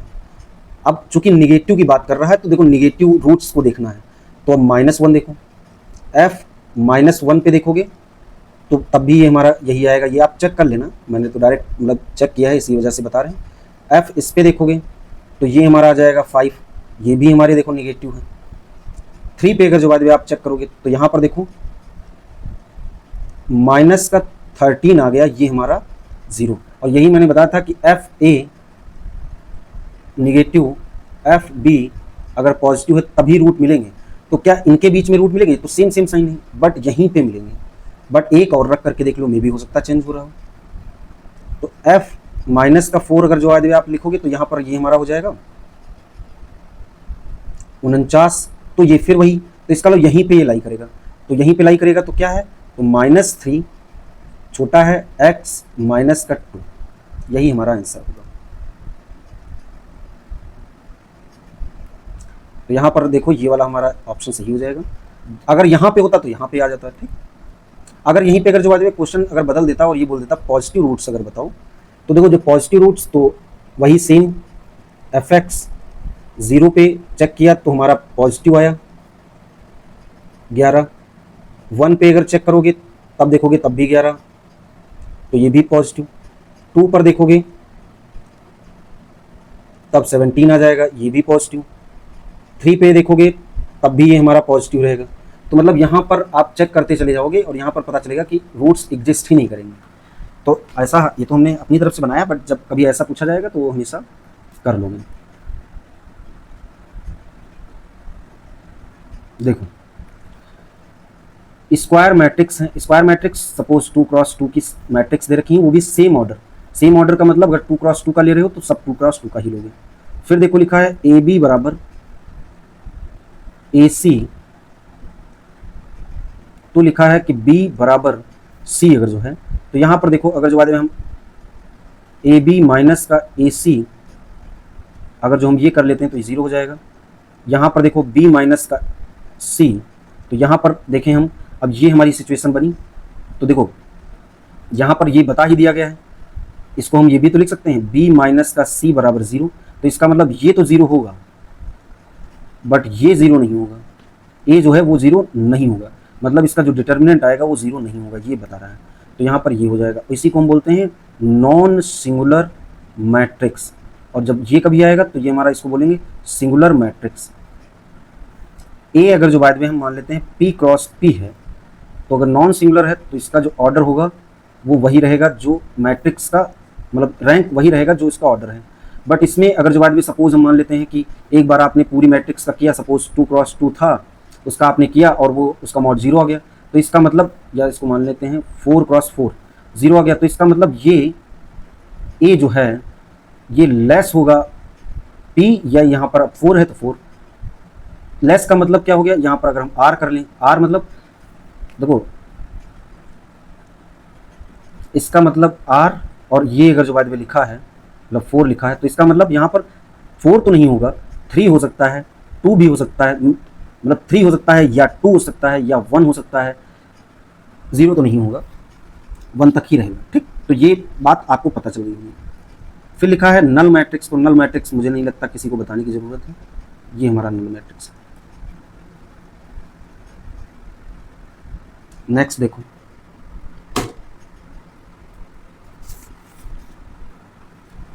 नेक्स्ट हमारा बोल रहा है,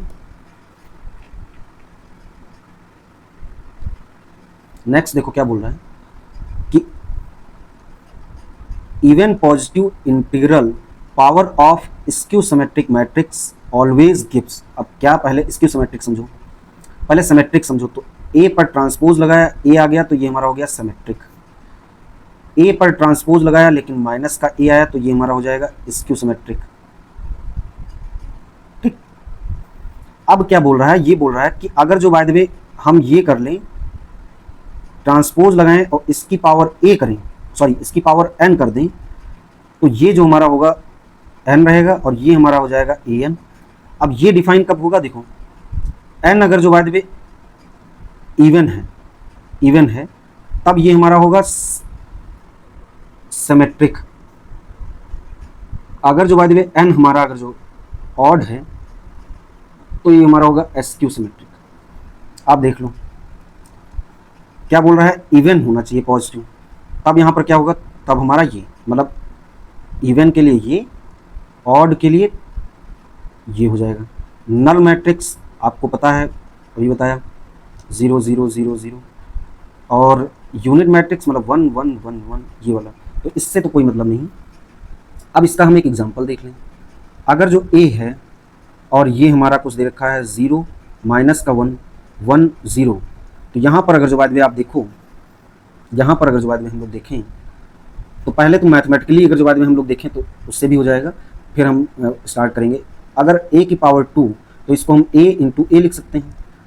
अगर जो हम इस पे a की पावर 2 पे अगर जो हम ट्रांसपोज अगर लगा दें तो सिंपल सा a और a इस पर भी ट्रांसपोज लग जाएगा, तो इसको हम लिख सकते हैं a का ट्रांसपोज, इसको भी हम लिख सकते हैं a का ट्रांसपोज। चूंकि a क्या है, a हमारा क्या था, जब ट्रांसपोज लगाते थे तो ये हमारा स्क्यू सिमेट्रिक था, तो माइनस का a और ये हमारा माइनस का a, तो ये हमारा a आ जाएगा। मतलब ये बोल रहा है कि a स्क्वायर, या इसी को अब हम a स्क्वायर को हम b मान लेते हैं, तो b पर जब आप ट्रांसपोज आपने लगाया तो अगर जो बाद में वही मिल गया, वही मैट्रिक्स मिल गई, तो ये हमारा हो गया सिमेट्रिक। अब इसी चीज़ को अगर प्रूफ करना हो तो ये हमारा a है, a स्क्वायर अगर जो बाद में आप देखोगे तो ये हमारा 1 0 और 0 ये माइनस का 1 हो जाएगा।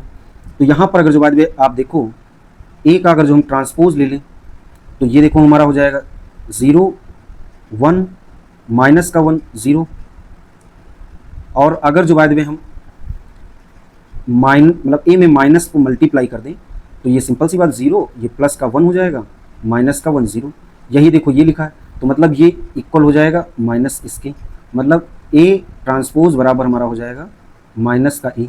ये तो हमारी हो गई वो बात। आप देखो a स्क्वायर, देखो ये हमारा अगर जो बाद में आप चेक करो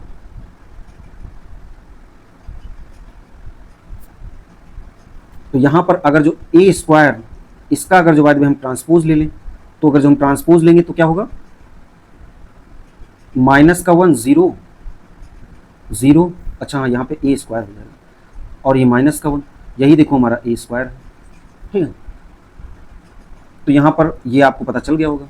इसी तरह से आप कोई करके देखना जिसमें ऑड लेकर के, मतलब इसी का अगर क्यूब करके अगर देखना, तब जो आए उसमें देखोगे तो आपको स्क्यू सिमेट्रिक मिलेगा। तो ये चीज़ आप अपने आप भी कर लेना। नेक्स्ट देखो,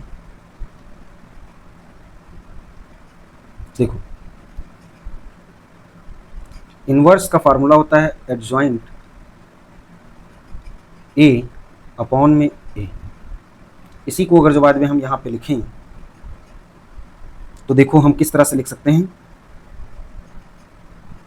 इसी को हम इस तरह से भी लिख सकते हैं i अपॉन में, कोई प्रॉब्लम नहीं। ये इसको इधर और इसको इधर अगर मल्टीप्लाई कर दें तो देखो ए हो जाएगा और ये हमारा ए और ये हमारा आई। अब आई कुछ भी जो उसका ऑर्डर होगा वो। अच्छा, अब बोल रहा है कि अगर जो हम देखो यहाँ पर, अगर जो बाद में हम यहाँ पर इसका अगर जो हम ट्रांसपोज ले लें, मतलब डिटर्मिनेंट ले लें, तो इसका मतलब इसका डिटर्मिनेंट ले लें। तो अब इसका डिटर्मिनेंट का मतलब हो गया, देखो क्या हो जाएगा इसका डिटर्मिनेंट। अगर सपोज एन ऑर्डर है तो यहाँ पर देखो, हाँ ऑर्डर यहाँ पर एन मतलब दे रखा है, हमने देखा नहीं।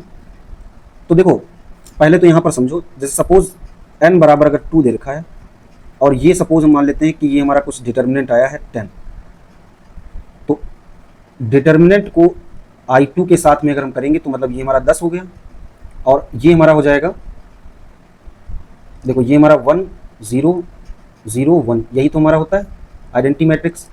ये अगर जो बाद में हम देखेंगे तो 10 0 0 10 हो जाएगा। यहाँ पे अगर जो बाद में हम देखें तो 10 का स्क्वायर हो जाएगा। तो अगर जो बाद में हम लिखना चाहें तो यही तो लिखा है, ये इसका स्क्वायर, तो इसको हम लिख सकते हैं डिटर्मिनेंट ऑफ ए और इसकी पावर में एन। देखो ए जॉइंट ए बराबर, ये तो हमें पता चल गया कि ए की पावर ये होगा। अगर जो बाद में आपको ये नहीं पता है तो ये आप देख लो, अगर जो बाद में इसका ऑर्डर n क्रॉस n है तो यहाँ पर हम इसको इस तरह से भी तोड़ सकते हैं, ये हमारा हो जाएगा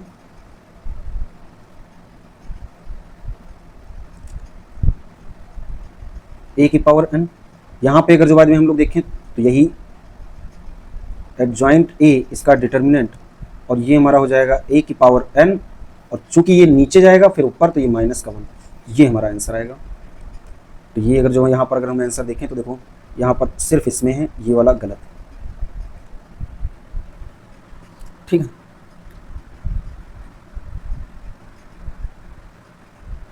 देखो ये सिस्टम ऑफ इक्वेशन ये आपको दे रखी है, यहाँ पर देखो लैम्डा, ये देखो दे रखा है लैम्डा की वही वैल्यू आपको फाइंड करना है, बट आपको ये बता दिया गया है कि नॉन ट्रिवियल सॉल्यूशन है। तो इसका मतलब ये होता है कि इसका जो डिटर्मिनेंट है, मतलब जो भी मतलब ये मैट्रिक्स बनेगी उसका डिटर्मिनेंट जो होगा वो 0 होगा, ये यही बताता है। तो कुछ नहीं, जो सारी वैल्यूज़ थी 3 लैम्डा एक्स 1 माइनस का 2 माइनस का 14 2 1 15 3, ये 0 के इक्वल रखोगे और लैम्डा बराबर यहाँ पर अगर जो आप जब कैलकुलेट करोगे, देखो नॉन ट्रिवियल में होता क्या है कि ए एक्स, वैसे क्या होता है ए एक्स बराबर बी, अच्छा हाँ ये तो होमोजीनियस दे रखी, तो होमोजीनियस के में क्या हो जाएगा ए एक्स बराबर 0, ये उसकी बात नहीं कर रहा है, ये है। अब यहाँ पर अगर जो बात है जब इसको आप कैलकुलेट करोगे तो देखो क्या आएगा वो मैं बता देता हूँ। जब आप कैलकुलेट करोगे तो लैम्डा आपका आएगा 29, ठीक है।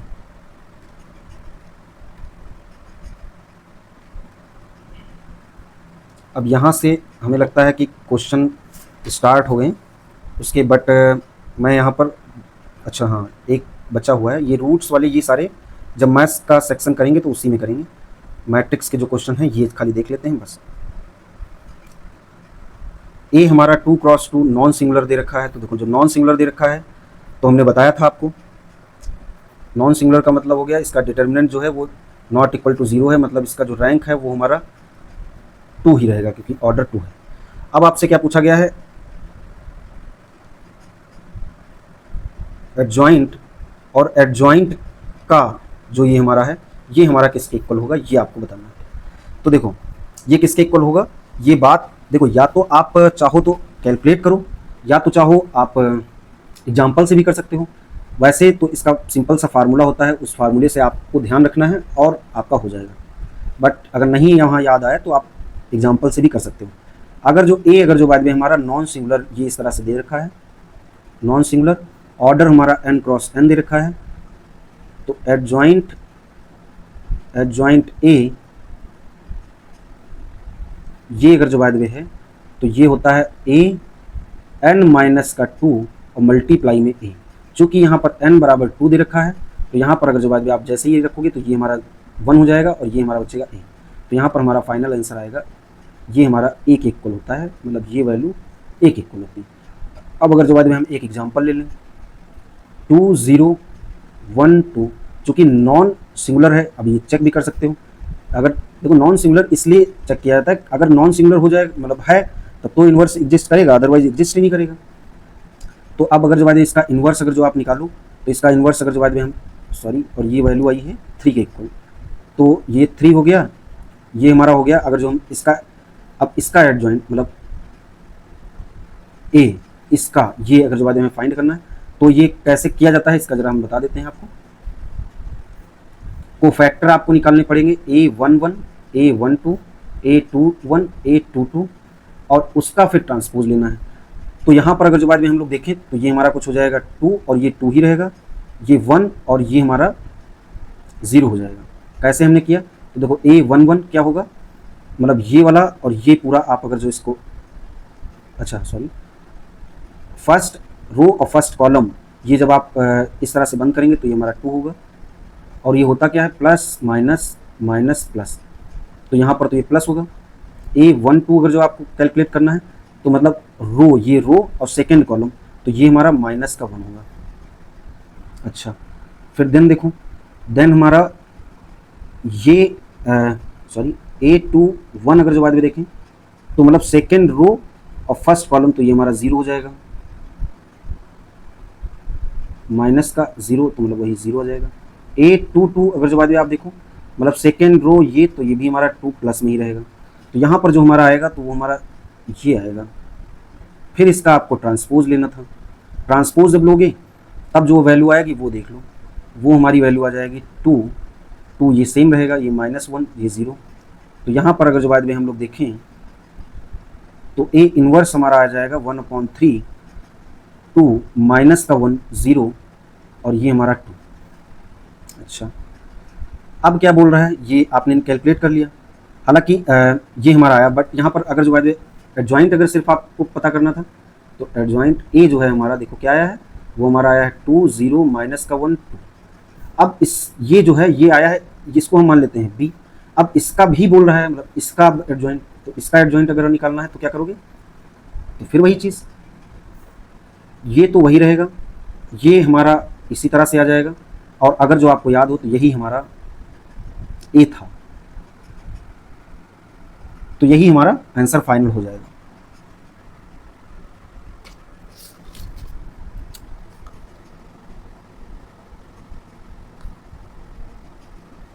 माइनस ये हमारा रहेगा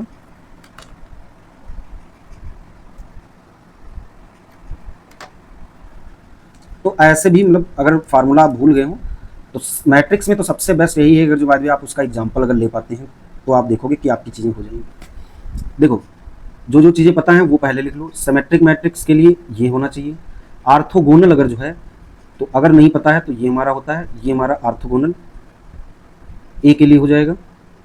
सिंगुलर तो मैंने बताया ही था कि ये हमारा 0 के इक्वल हो जाएगा। नॉन सिंगुलर तो नॉन सिंगुलर के लिए हमारा हो जाएगा ये नॉट इक्वल टू 0।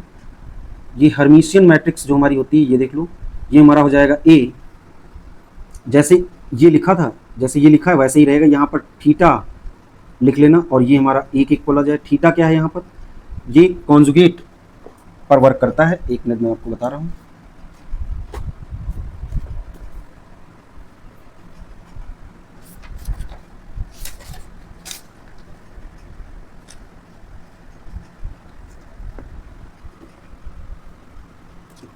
कॉन्जुगेट पे वर्क करता है, बट उससे रिलेटेड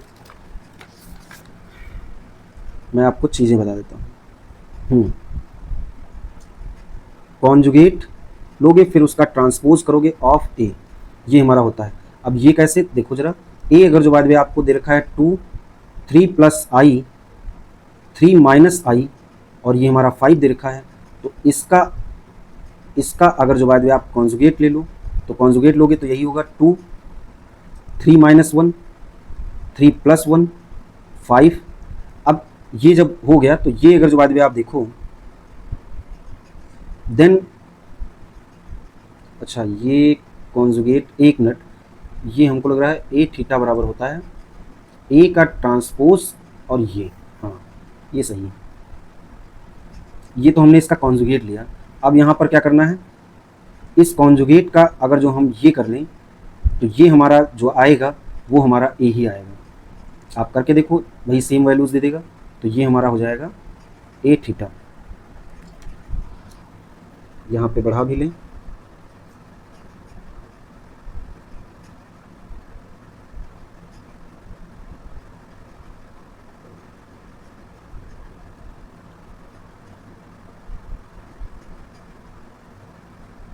हाँ ये हमारा हो गया। देन इसी से रिलेटेड देखो, इतना तो आपने सीख लिया, मतलब देखो सिमेट्रिक था तो उसका ऑर्थोगोनल आपने ये लिखा, ये एक जैसा है सेम सेम। तो जैसे ये है तो अब इसके लिए अगर जब बाद में आपको लिखना पड़े तो आप लिख लो यूनिटरी मैट्रिक्स। जब ये इसकी बात करेगा तो ए थीटा ए बराबर ए, ये ठीक इसके लिए। सिमेट्रिक का हो गया तो स्क्यू सिमेट्रिक का भी देख लो। तो स्क्यू सिमेट्रिक का मैंने बताया है, इसका ट्रांसपोज लो, माइनस आ जाए। यहाँ तक तो मुझे नहीं लगता किसी को कोई दिक्कत होगी। अच्छा देन देखो नेक्स्ट, अच्छा हाँ यहाँ पर क्वेश्चन पे आते हैं। तो यहाँ पर जब आप ए का ट्रांसपोज लेकर के ए अगर जो करेंगे तो ये ए के ही इक्वल आएगा, आपको करना पड़ेगा, ये आप करके देखना। देन देखो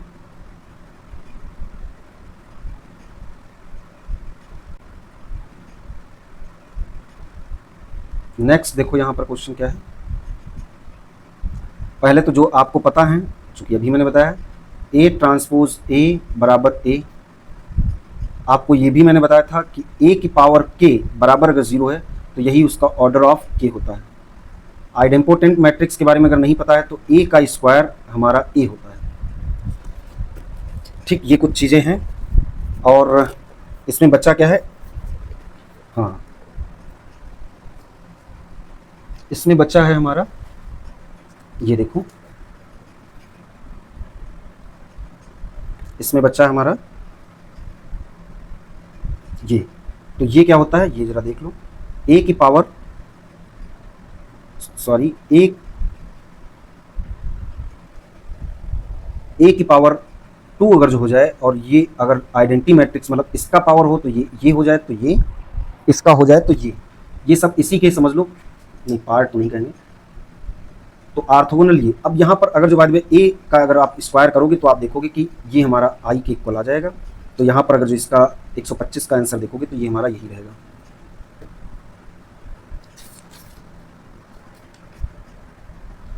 अच्छा देन फिर बहुत सारे क्वेश्चन हैं जो मैथ्स के क्वेश्चन हैं, जिनको मैं लास्ट में कराऊंगा। उससे पहले जो एनए बचा हुआ है उसके क्वेश्चंस को हम लोग कर लेते हैं। तो एनए के क्वेश्चंस को अच्छे से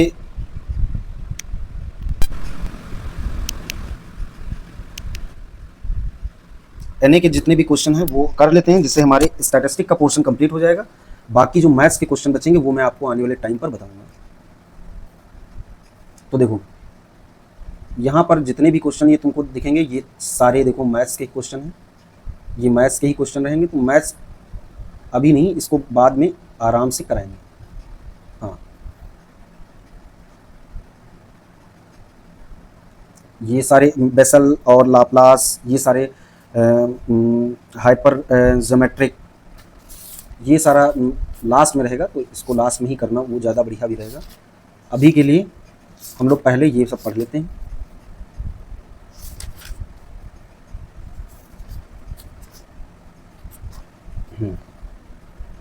69 से हम लोग देखते हैं। देखो यहाँ से एनए के क्वेश्चन स्टार्ट होते हैं। तो देखो एनए में क्या है, आपसे पूछा गया फोर्थ टर्म किसका स्टर्लिंग इंटरपोलेशन फार्मूला, और ये हमारा कुछ देर का है। तो देखो पहले इसका फार्मूला ही देख लेते हैं, क्योंकि फार्मूला ही मेन है। स्टर्लिंग का फार्मूला देखो पहले क्या होता है। तो वाई म्यू बराबर y naught mu upon mu के बारे में यहाँ पे बता भी दिया गया है, delta y naught plus delta y minus का वन डिवाइडेड बाई 2, फिर म्यू स्क्वायर अपॉन में factorial 2 delta square y minus का 1, और ये हम लिखेंगे म्यू माइनस का 1 म्यू माइनस प्लस का 1 फैक्टोरियल 3 और इसके 2 टर्म यहाँ पर लिखेंगे, बट हमारा इतने से ही काम हो जाएगा। देखो एक ये टर्म हो गया, y वाले देख लो, एक अगर हम इसको इस तरह से लिखें तो ये तब भी तो लिख सकते हैं, मतलब इस तरह से ये हम 2 यहाँ पे कर दें और फिर इसके लिए ये यहाँ पर मल्टीप्लाई करें, तो ये सेकेंड टर्म हो गया, ये थर्ड टर्म हो गया, ये फोर्थ टर्म हो गया। तो बस फोर्थ टर्म आपसे पूछा गया था, वहीं से आपका क्वेश्चन आंसर निकल आएगा। तो देखो क्या ये वाला होगा, नहीं, जहाँ पर स्क्वायर अपॉन में फैक्टोरियल 2 ये होना चाहिए। अब देखो ये दोनों सेम है, अब देखो यहाँ पर माइनस नहीं लगा है, इस वजह से ये गलत है और ये वाला हमारा सही हो जाएगा।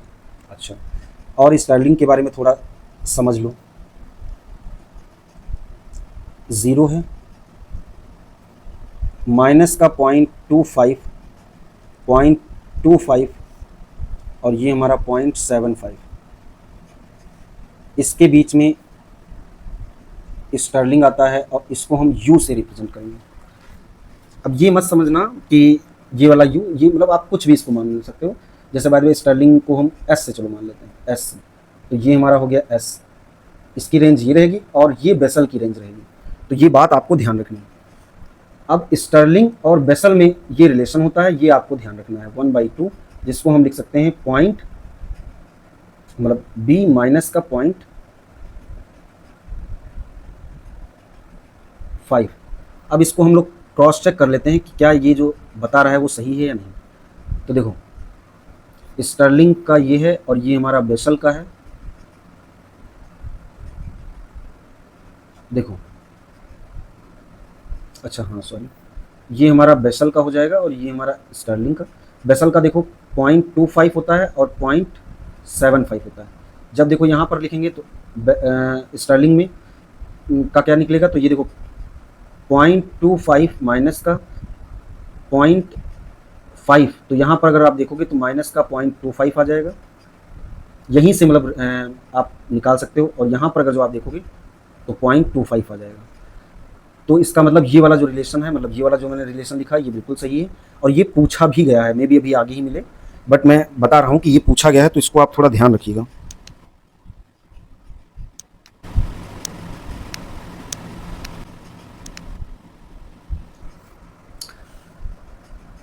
ध्यान कैसे रखना है, स्टर्लिंग बराबर बेसल माइनस का 1/2, ऐसे भी लिखा होता है, तो ध्यान रखना s प्लस 1/2, दोनों कंडीशन सही है, बट ये आप ध्यान रखिएगा। आप चेक कर लेना कि उनकी वैल्यूज़ को रख करके क्या हमें वो वैल्यूज़ मिल रही हैं या नहीं मिल रही। अगर नहीं मिल रही तो इसका मतलब फिर वो नहीं सही है।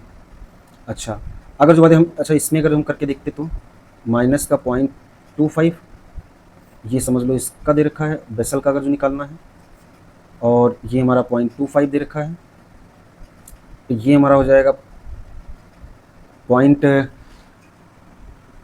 s प्लस 0.5, तो ये हमारा हो जाएगा 0.25 और ये हमारा हो जाएगा 0.75, बिल्कुल सही, दोनों मतलब यही रिजल्ट सही है, तो ये आपको ध्यान रखना है। नेक्स्ट अगर जो बाद में हम लोग इस पर मूव करें,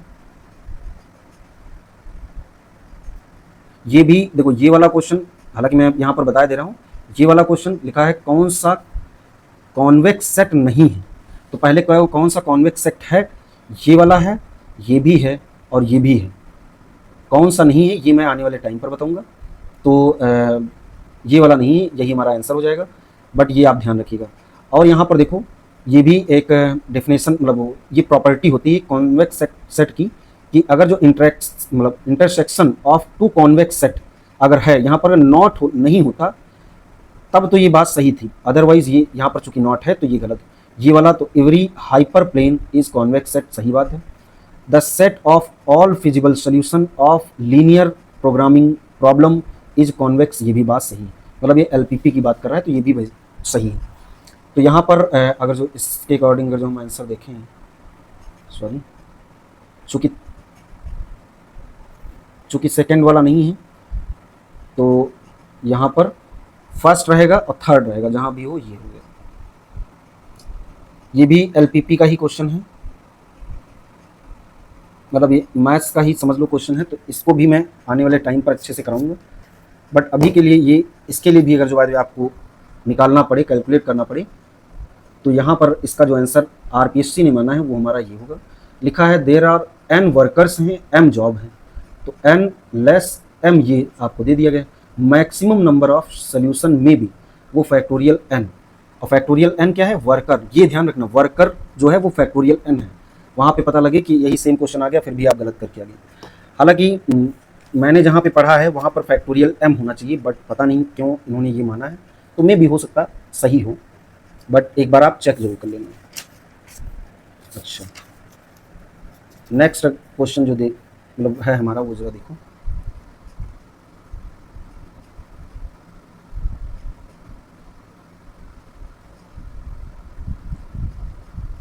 ये आपको दे रखा है, ये पूरा दे रखा है, ये वैलिड है फॉर n, m और पॉजिटिव होनी चाहिए, सही बात है। इंटरवल मतलब इंटरवल का जो डिफरेंस है वो ये है, तब इसके लिए बताओ क्या होगा। अब यहाँ पे भी मैं लिख देता हूँ सबके लिए। देखो, डेल्टा की पावर डेल की पावर n और ये m है, तो ये 3 तरह से होता है। देखो, 2 तरह से तो अपने आप समझ जाओगे कैसे। डेल्टा x 1 और यहाँ पे भी 1 है, तो ये यहाँ पर आ जाएगा फैक्टोरियल 1। अच्छा, अगर जो बात है डेल्टा स्क्वायर अगर जो हम कर दें इसी का, तो ये हमारा क्या हो जाएगा, ये हमारा 0 हो जाएगा। ये 1 है ये, तो देखो n की वैल्यू, देखो जब n की वैल्यू m के इक्वल हो जाए तब हमारा क्या होता है, फैक्टोरियल n लिख लो या फैक्टोरियल m। अगर जो n जो है n ये है और m जो है, देखो ये अगर जो ग्रेटर है तब यहाँ पर हम क्या करेंगे भाई, देखो ये हमारा कांस्टेंट है, कांस्टेंट का एक बार और डिफरेंशिएशन 0 होता है, सिंपल सा। तो ये हमेशा इसके लिए लिखा जाएगा, ये जो मतलब जो भी ये फार्मूला है, ये वाला ये कंप्लीट फार्मूला यहाँ पर लिखा जाएगा, इसकी वैल्यू 0 होगी। ये पूरा यहाँ पर लिख सकते हो, बट इसको एक शॉर्ट फॉर्म में भी लिखा जा सकता है, इस पूरे फार्मूले को, वो जरा देख लो। इसको किस तरह से लिख सकते हैं जरा देखो। अगर जो बाय द वे हम यहाँ पर देखो, अगर जो यहाँ पर देखते हैं तो NC0, तो इसी तरह से NCI कर लो, और I बराबर यहाँ पर 0 से अब स्टार्ट होगा, ये भी बात सही है। फिर देखो n की पावर m, और यहाँ पर अगर जो हम इसको इस तरह से लिखें तो ये हम इस तरह से लिख सकते हैं, तो यहाँ पर भी लिख लो n माइनस का I और इसकी पावर में m, सॉरी इसकी पावर में m, बस यही है। बट लास्ट वाले में देखो, ये देखो हमारा दे रखा है, तो यहाँ पर हम ये लिख सकते हैं माइनस का ये हमारा n, ये हमारा हो जाएगा। और ये कहाँ तक जा रहा है, तो ये फैक्टोरियल NCN तक जा रहा है, तो इसी को इस तरह से लिखेंगे। अब अगर जब इसको अगर खोलना पड़े तो जब 0 होगा, अच्छा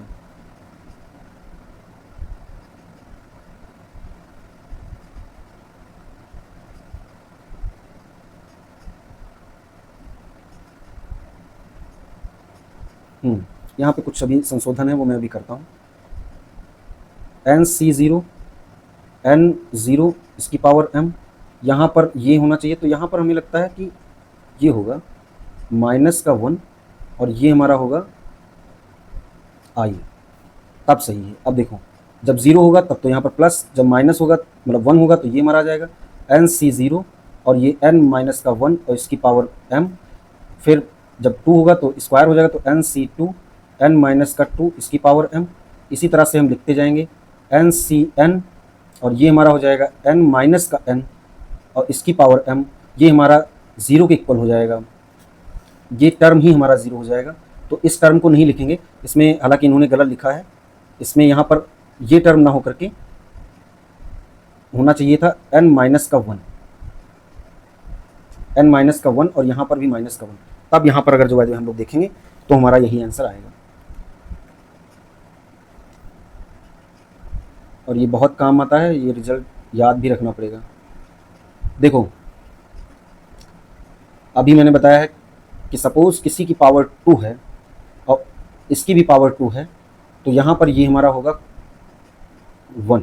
अब यहाँ पर थोड़ा ये देख लो, fx बराबर अगर लिखा है ax, sorry 1 plus x square x plus x square dot dot, अच्छा इसको a0 a1 a2 dot dot an x की पावर n, और इस पर अगर डिवाइडेड डिफरेंस अगर जो हम लगाएं n fx, तो यहाँ पर आएगा an, मतलब जो उसका लास्ट वाला जो टर्म है मतलब कॉफिशिएंट है वो आएगा। अच्छा ठीक, इसमें अब अगर हम करें थर्ड का आपको निकालना है, तो देखो थर्ड का अगर जो बात आपको निकालना है x की पावर 3 पे, चूंकि इसके आगे जो कॉफिशिएंट है वो 1 है तो 1 हो जाएगा। और यहाँ पे जब ये 3 पे अगर जो हम ये ऑपरेट करेंगे तो ये हमारा हमेशा 0 आएगा। भाई ये अभी मैंने बताया था n ग्रेटर है m से तो 0 आएगा। तो इसकी वैल्यू तो डायरेक्ट ये वैल्यूज से भी कर सकते हो, बट डायरेक्ट यहीं से कर सकते हो, बस आप इसमें लिखोगे तो ये हमारा इसका आंसर ये आ जाएगा। फिर देखो नेक्स्ट,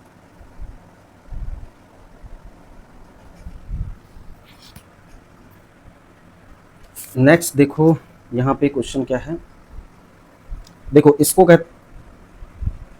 इसको कहते हैं डेल्टा, और जब इस तरह से लिखा होता है नेबुला, ठीक। और ये भी देख लो डेल्टा बराबर होता है ई माइनस का 1, और ये क्या होता है शिफ्ट ऑपरेटर, और ये होता है तो ये 1 माइनस का ये हमारा होता है,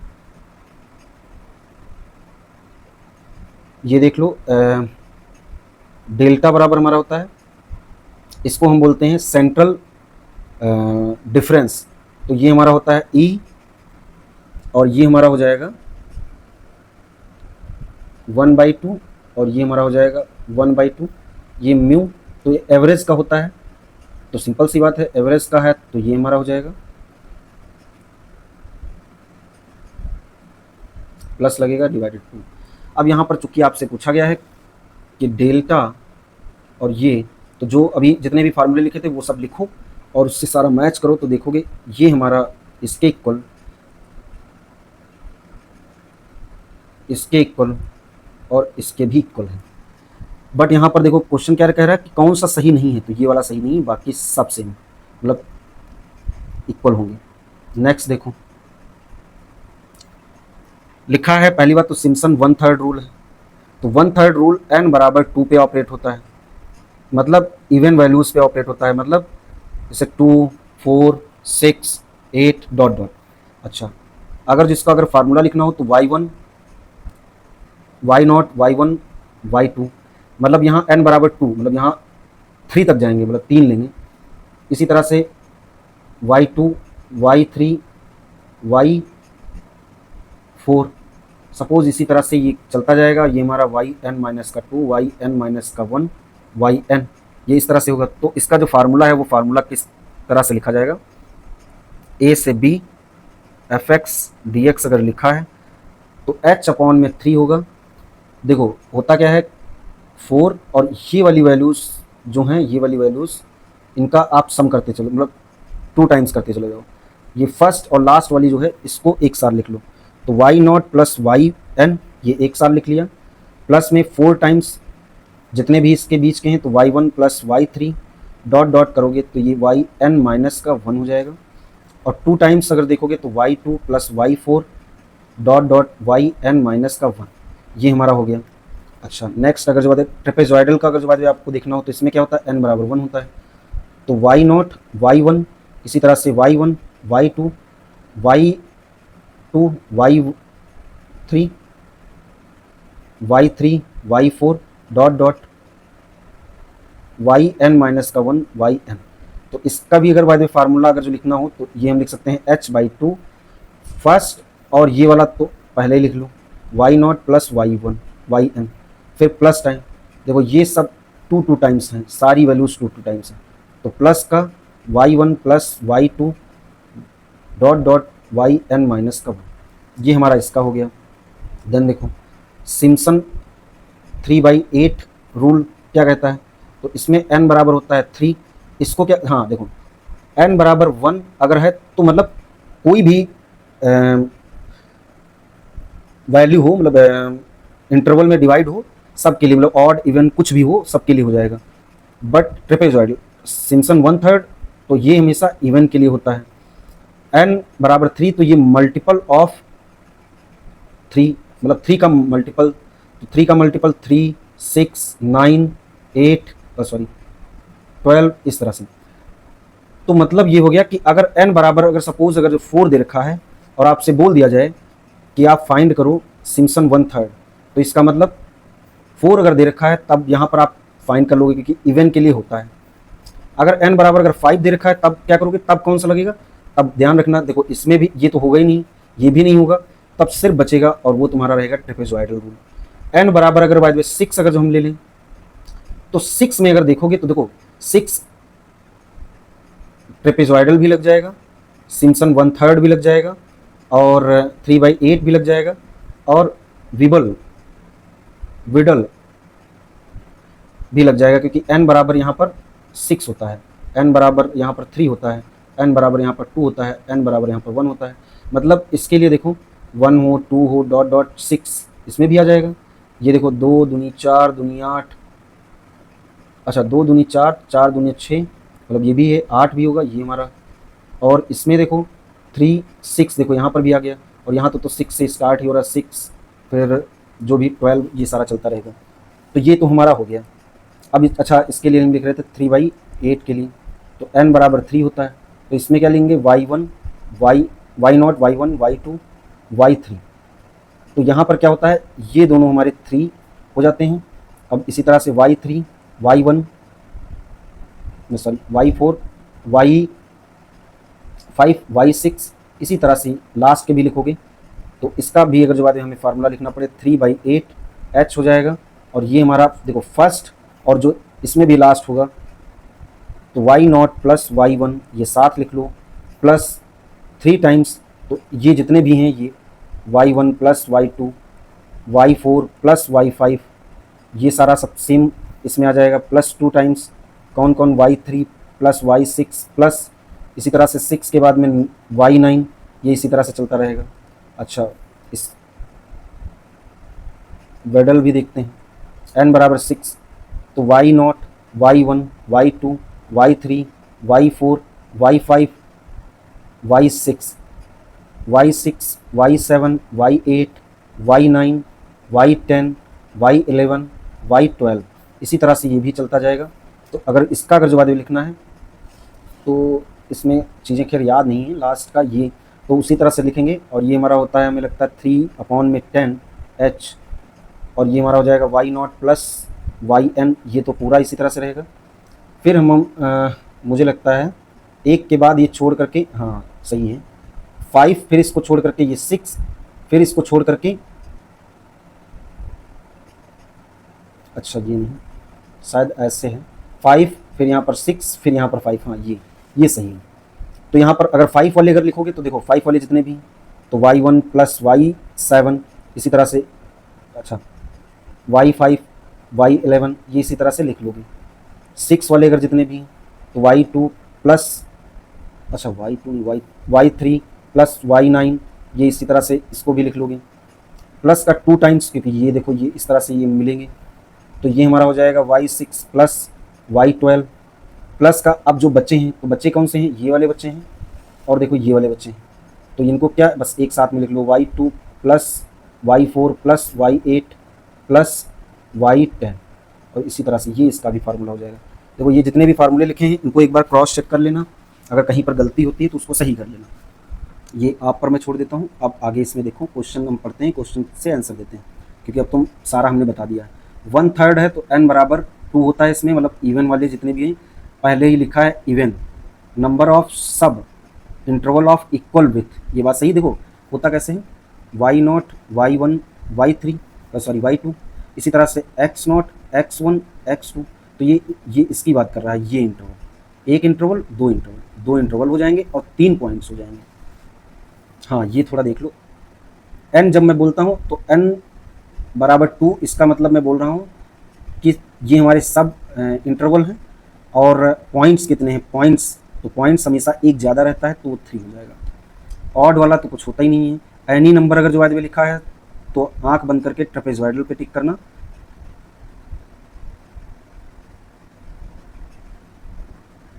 तो इसका हमारा जो आंसर है वो ए हो जाएगा। नेक्स्ट देखो, बस अब कुछ ही बचे हैं फिर हो जाएगा। All the basis for transportation problem, देखो ट्रांसपोर्टेशन प्रॉब्लम में इससे थोड़ा देख लेना, ट्रायंगुलर, तो ये ट्रायंगुलर के लिए ट्रांसपोर्टेशन प्रॉब्लम लगाई जाती है। नेक्स्ट अगर जो बाद में हम लोग देखें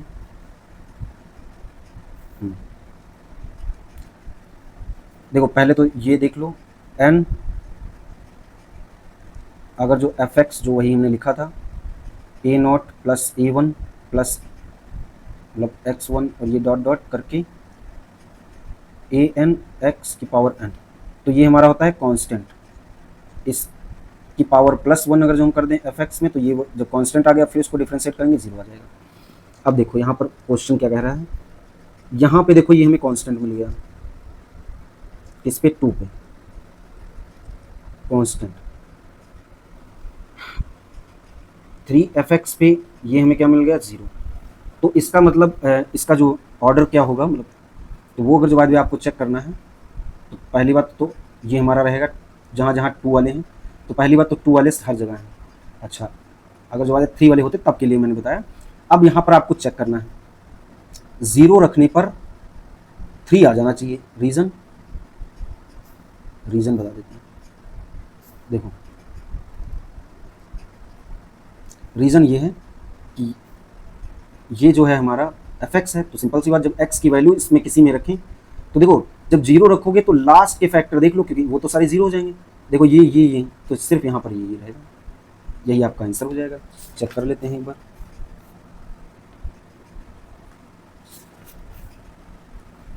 हाँ यही रहेगा। देन नेक्स्ट देखो,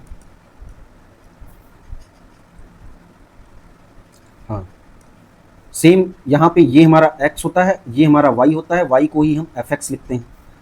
तो कुछ नहीं, जब 0 लिखो तो मतलब इस फंक्शन में अगर जो हम रखें तो हमारा क्या आ जाना चाहिए, 1 आना चाहिए। तो जब 0 रखोगे तो देखो ये वाला और ये वाला तो अपने आप कट जाएंगे। अब दूसरा रख करके देख लेते हैं। अगर हम 1 रखेंगे तो देखो 1 रखें तो 3 आ जाना चाहिए, तो 1 + 1 + 1। अब इसमें भी रख करके देख लो तो ये तो सही है। इसमें देखो 1 माइनस का 3 प्लस का 1, तो ये देखो यहाँ पर माइनस का 1 आया, जो कि ये गलत है। तो ये दो पहले ही गलत थे, ये वाला भी गलत हो गया।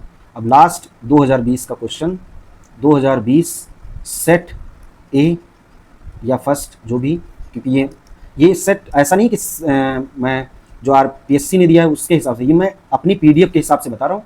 उसका सेट फर्स्ट वाला है, क्योंकि उसमें कुछ पेपर 2020 में 2 बार हुए हैं, कुछ 2024 में 2 बार हुए हैं, 2025 में 2 बार हुए हैं। तो उनको कैसे आइडेंटिफाई करेंगे, तो ए बी या फर्स्ट सेकंड करके, और इसको टेलीग्राम पर आप जा करके मतलब पा सकते हो। अब देखो यहाँ पर ये क्वेश्चन पूछा गया है, आपको याद हो तो हमने देखो ये बताया था 2x, तो ये हमारा 0 हो जाता था। तो मतलब यहाँ पर अगर हम n मान लें और ये हम m मान लें, तो मतलब n ग्रेटर देन m होगा तब तो 0 हो जाएगा, बट लेस होगा तो देखो यहाँ पर n और m, यहाँ पर अगर देखो तो ये है। तो इसका मतलब वही जो फार्मूला अभी मैंने ऊपर लिखा था वही फार्मूला यहाँ पर लगाना है। तो आप कैसे लगाओगे, ये जगह देखो, और इसको हम ऊपर बढ़ाते हैं।